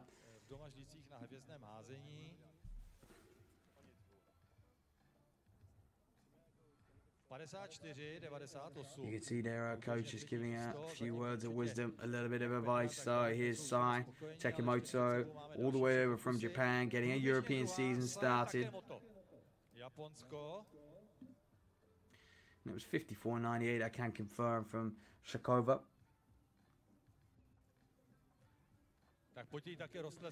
Shakova, so couldn't improve on her first round throw of 56.76. Takamoto, someone who's been getting better and better. 51.20, 56.87. Can she soar inside 57, inside 58 meters even? That's not going to do it, is it? No. However, consistent, and that sees us at exactly pretty much halfway. I think we've got Sarah Kolak to throw, and Tugzik as well. Tugzush of Turkey, who's not having her best day at the office. She's really not. But she gets this crowd going. She's going to need them if she's going to get out of this little rut, out of this little slump. She knows she's capable. I mean, you're not an area record holder, an under-23 area record holder for nothing. You're not an Olympic Games 4th placer for nothing. She's very, very capable. She's an accomplished javelin thrower. This one, oh, it just came down, didn't it? Just came down a bit too quick. So again, struggling. And will she allow them to mark that one?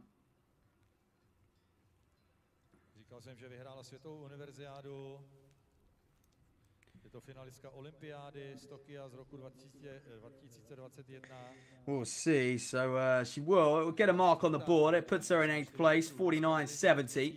So there is that. There's some positives for the Turkish athlete Ida. So Sarah Kolak then to conclude round 3 here. This is the final event of the day. I hope you've enjoyed the Jan Maznek Memorial here. The Star Throw Cup, European Throw Cup here. And that's a very nice throw from Kolak. But again, it's consistent, but it's not going to challenge. She sits in 6th. You know what? She might move up to 5th to 4th. But when you've got the pressures of being an Olympic champion, that won't cut it. The Croatian, she hasn't been at her best for a little while, I must say.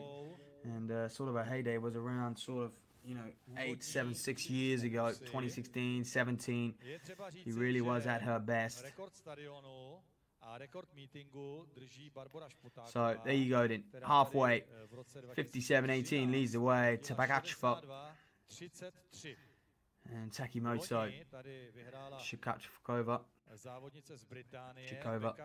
doing very well as well.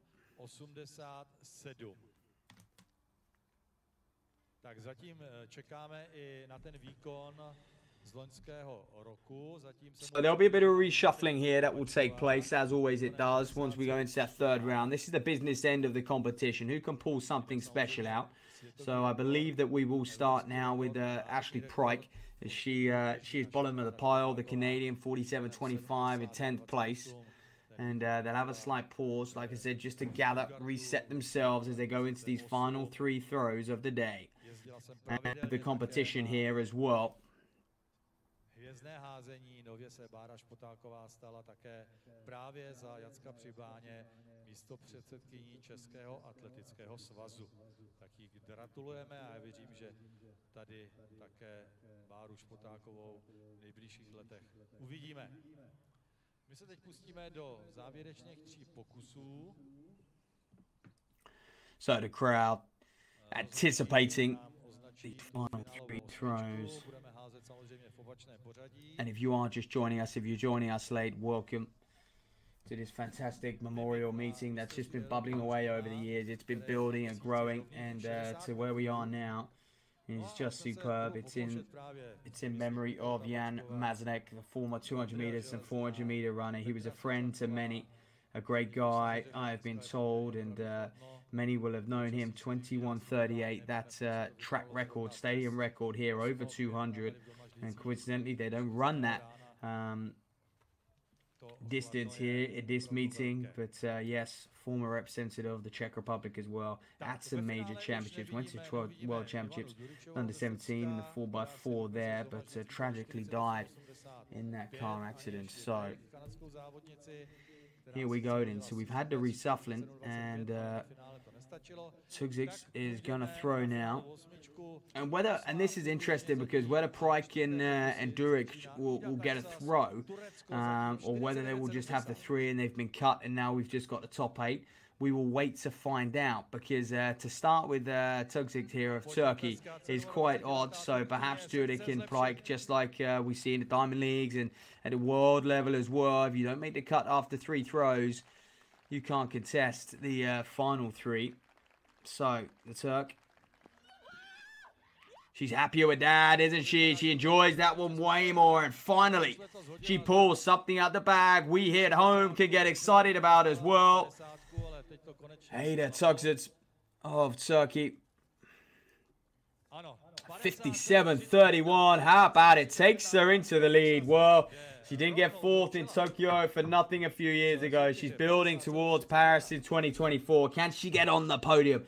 She knows it's going to take something well over 60 meters in order to do so. But if you peak at the right time, anything is possible. She's got the experience of doing that. She's performed well at European Championships as well in the past. At World Championships, she was 5th in 2017. That was the same year. Sarah Kolak was 4th, believe it or not. Okay, and Anna Aguay here, 52.04 seasons, but she's going to batter that once again. Looks like she might be in the 54-55 region mark.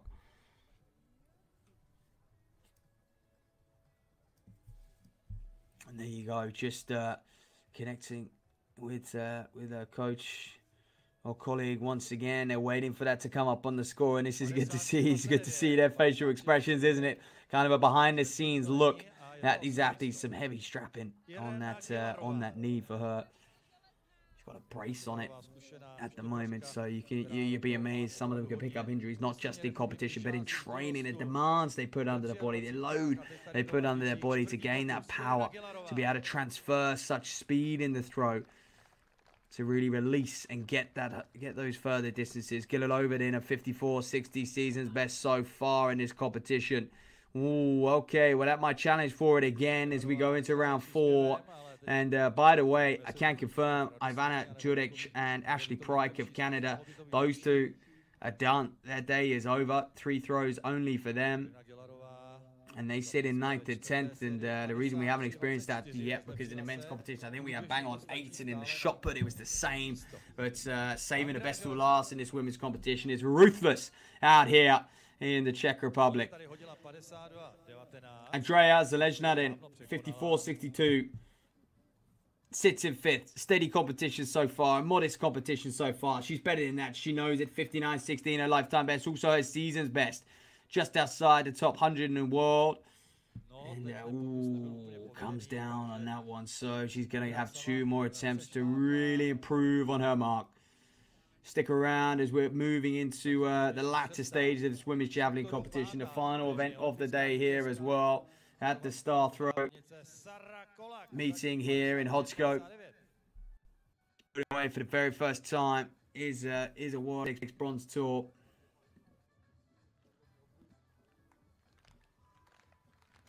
It's a 17th meeting as well in the city of Domažlice. And the 15th annual Jan Mazan Memorial at the Municipal Stadium here. And the organisers do a great job every single year producing some of the best javelin fields in the world. It's Sarah Kolak then. This can't be unnoticed. This is a good throw from her. What's it going to come in at? I mean, it's going to challenge. It's going to be up there for... it's going to definitely bump her up the rankings. And now we're seeing the big players come to the fore. 56.98 for her. She's bumped herself right up. Season's best so far. And starting to get closer to that 60-meter mark. Takimoto sits in 4th. She's going to have to respond. As we went into this final, as we went into this 4th round, she was sitting in 2nd place. However, not anymore. Petra Shikova, 56.76. She too was sitting pretty comfortably in 3rd. And again, Tugzik and Kolak have overtaken her. You'd expect that. We thought that might happen. And again, she's not going to improve on that 56.76. No.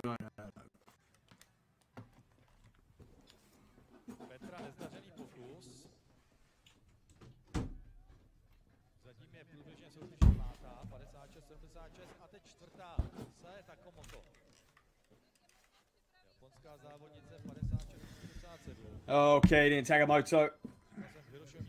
What can she do here? The Japanese athlete.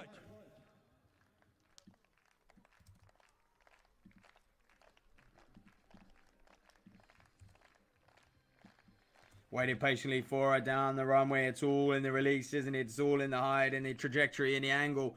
You set that javelin off.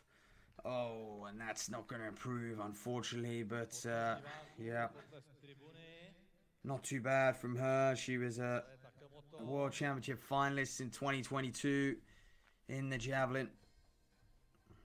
She has progressed nicely over the years. Her best year coming in 2021 when she threw that personal best of 62.39, and quite often, I mean, in 2022, in Osaka 60.84 she threw there, so hasn't often been over the 60-meter mark. On very, very few occasions she has, but it's not a regular thing for her. Shows you just how difficult it is. I mean, again, with the world lead around about 64.28. What is it by Yan of China? It shows you how good it is to throw over 60 meters.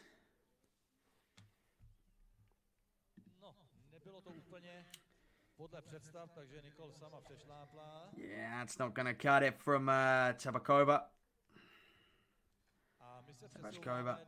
57.18, so she still remains in 2nd though, but she's had a bit of a wake-up call from Tugzik of Turkey, as if to say, I'm here and I'm not going away now. I'm getting better and better. She had a rough start, took this, but now she really is getting amongst it and getting near back to her best. Back to that mark. I mean, not to say she's going to get near 67.21, which is her personal best, but that would be absolutely mega if she did. But 60.50, that season's best, which sits at 36th in the world. She can get back to that, that's for sure, and we'd like to see her do so as well. So, Tugzu of Turkey.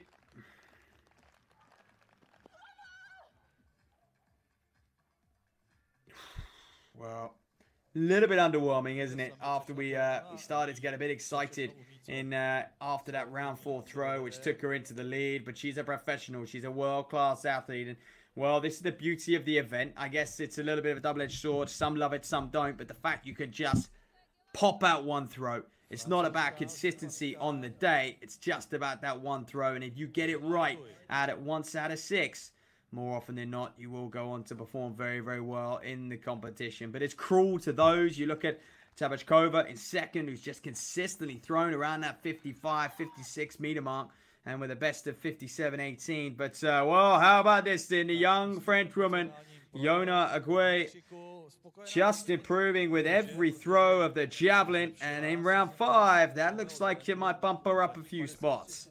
Let's see where it comes in at. On paper, I can tell you, her season's best of 52.04 was way down the pecking order. She's punching above her weight. She's getting back to her personal best. And, you know, Agüe then, so our 5th round mark going to come in at, we're still waiting for it. And it's going to come in at 53.98. So, unfortunately, it doesn't move her up, but it's her best throw of the day. And it indicates that can she get into that 55, 54 meter realm. And that would push her up to sort of 5th or 6th. Get it over. 54.60 already in this competition. Solid. Again, that looks like another 54-ish meter throw. If we're being honest.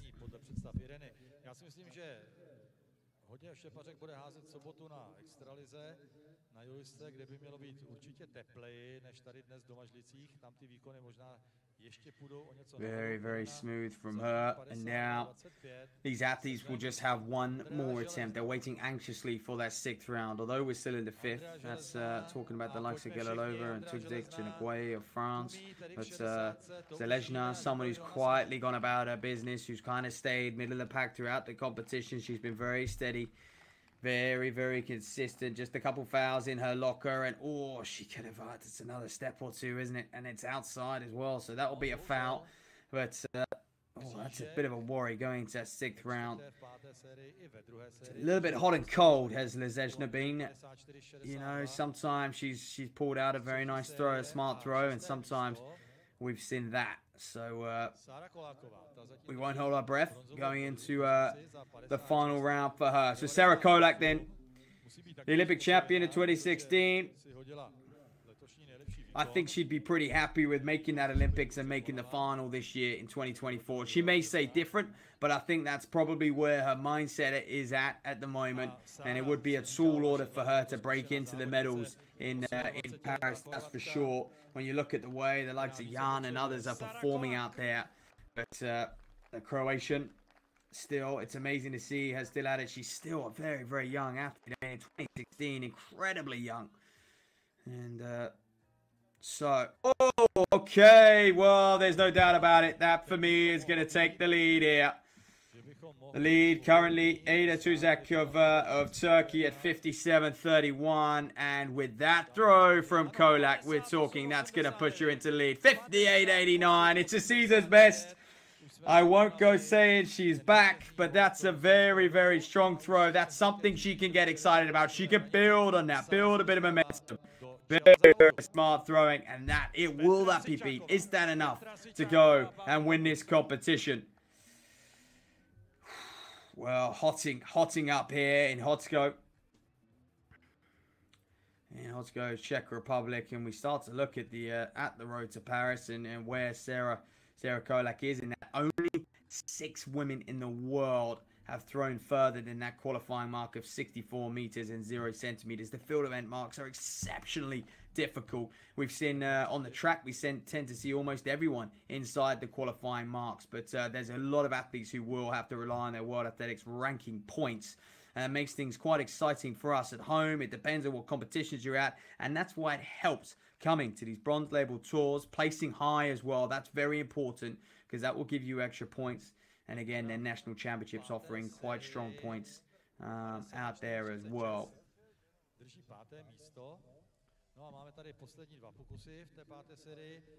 So Sarah Kolak, for example, at the moment sits in 38th in the world, 1,070 points. She's going to have to bump up a few spots. The top 32 in the world will go to Paris. So she's going to need to bump up a few if she's to make the greatest show on earth. Sai Takamoto, another one who's also going to have to look at just improving on her mark. As Japanese javelin throwing is very, very strong. Unfortunately for Takamoto, she sits 40th in the world, but the 5th Japanese athlete. So for her, a lot of it's going to depend on that national championships as well. And she's got the like of Kiyuchi at throw at the end of last year in Brussels, 67.38. Quite exceptional.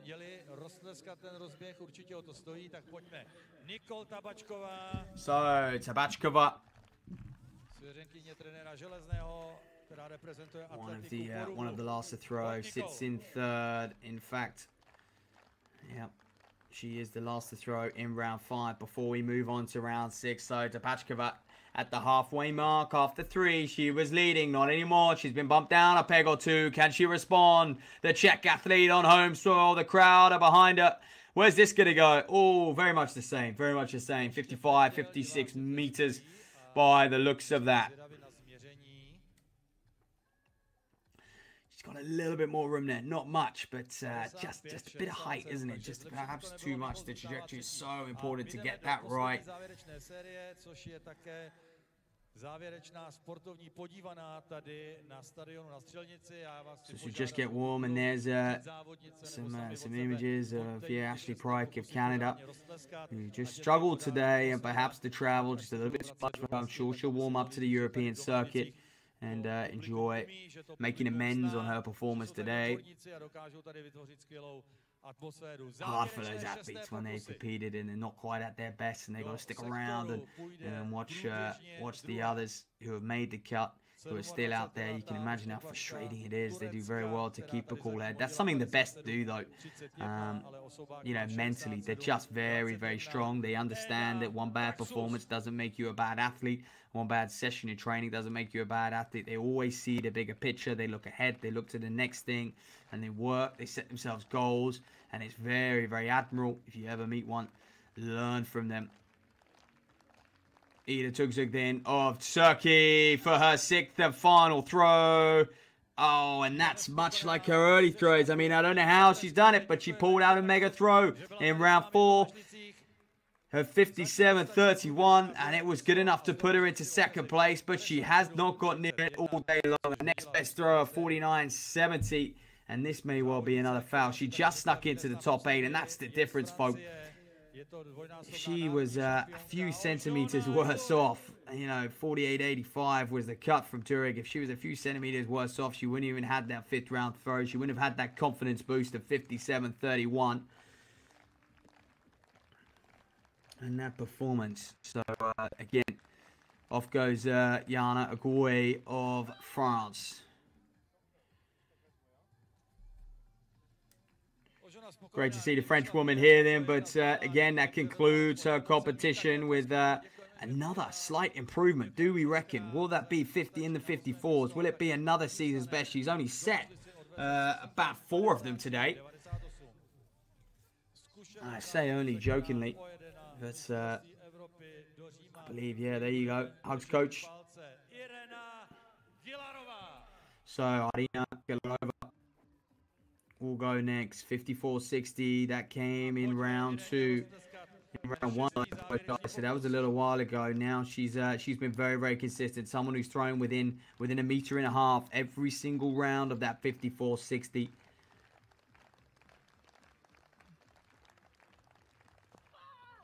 What can she do here then? 6th and final throw of the day. Oh, and that's disappointing. Perhaps a little bit of fatigue just setting in for Gelilova, because that's nowhere near where she was a few rounds ago in round 1. So she's just got slightly off the boil towards the end of this competition, and it's difficult, isn't it, when you come up with a throw like that and you get the adrenaline going, just to kind of stay relaxed and build off of it. Different athletes approach competitions in different ways. And it's worth noting, some like to build through a competition, some like to come out hard and fast and push their best out. So that's a good throw there from Zaleshka, who is again someone who has just had a pretty steady competition, and that is no different. That's going to be another 54-meter throw, or is it? We'll wait and see what this comes in at for Andrea.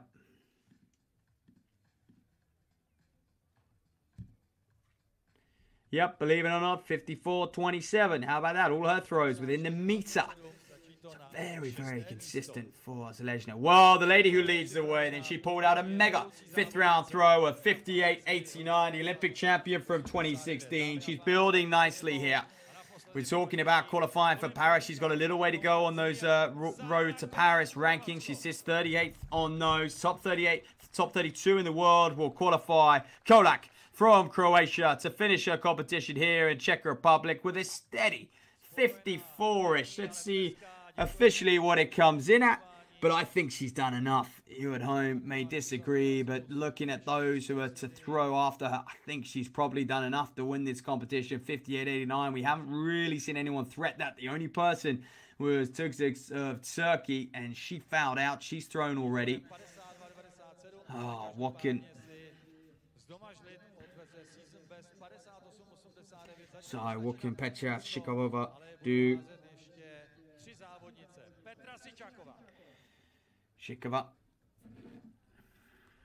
56.76 then. She's sitting in 5th place at the moment. She's going to have to improve 11 centimeters if she wants to bump up a spot. If she wants to bump up 2, she's going to have to be in the 57s. Oh, it's massive.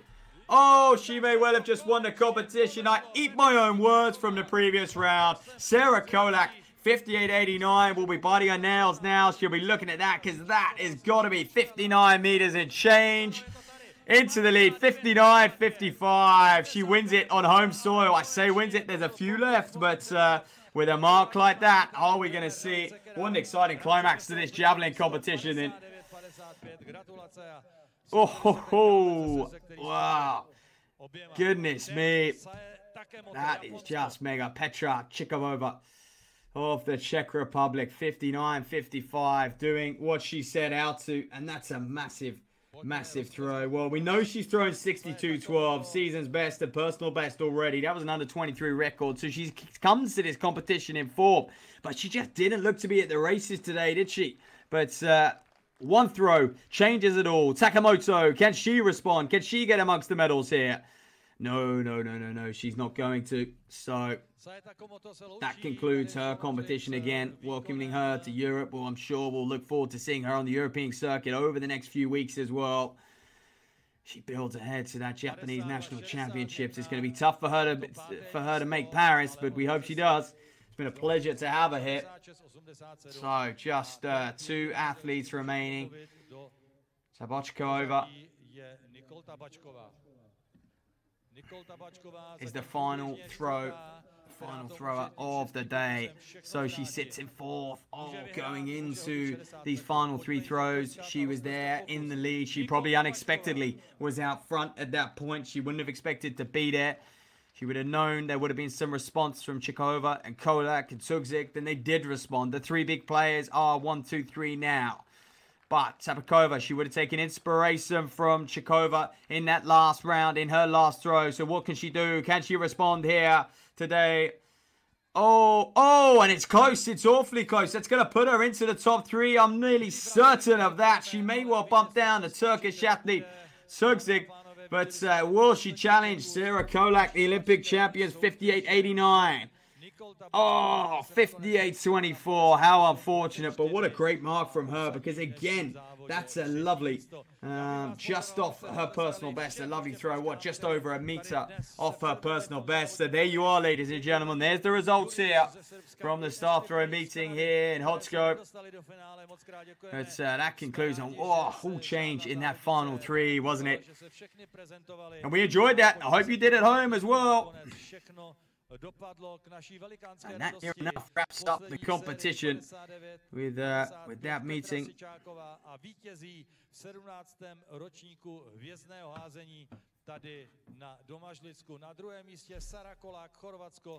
Very, very smooth as that stadium announcer wraps it up. So Chikova 59-55 coming up with a mega throw in that 6th round. Sarah Kolak, in the Olympic champion from 2016, settling for second, but that's a nice season's best for her. She can build off of that. Nicole Chapkova in 58-24, Tugzig 57-31, Takamoto 56-87 as well. Awfully tight, a very, very strong, consistent competition from all of those ladies out there.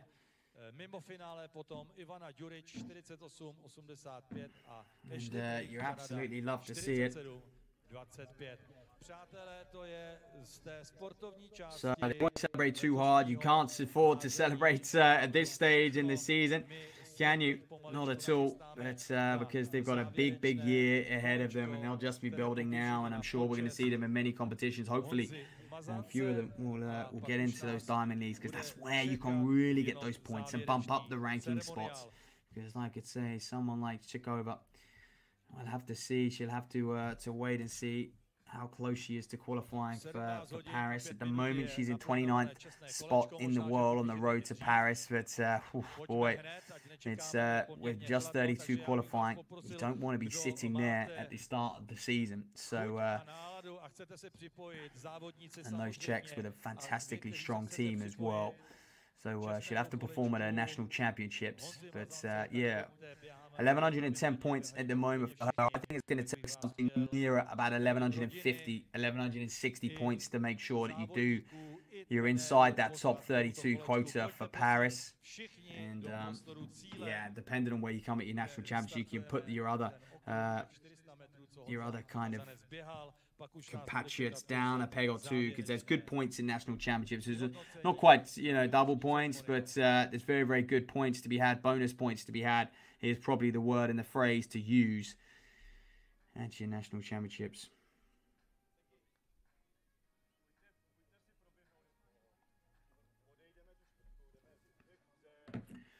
So, super throwing and racing. From those, we've had 1,000 meters, a 300-meter race, javelin, and shot put here at the Star Throw meeting in Hodsko. I thank you all for tuning in. I've been your commentator today, Matt Seddon, and we look forward to seeing you next year for the 18th edition of this meeting, where perhaps it'll be bigger and better than ever as well. Take care and see you next time.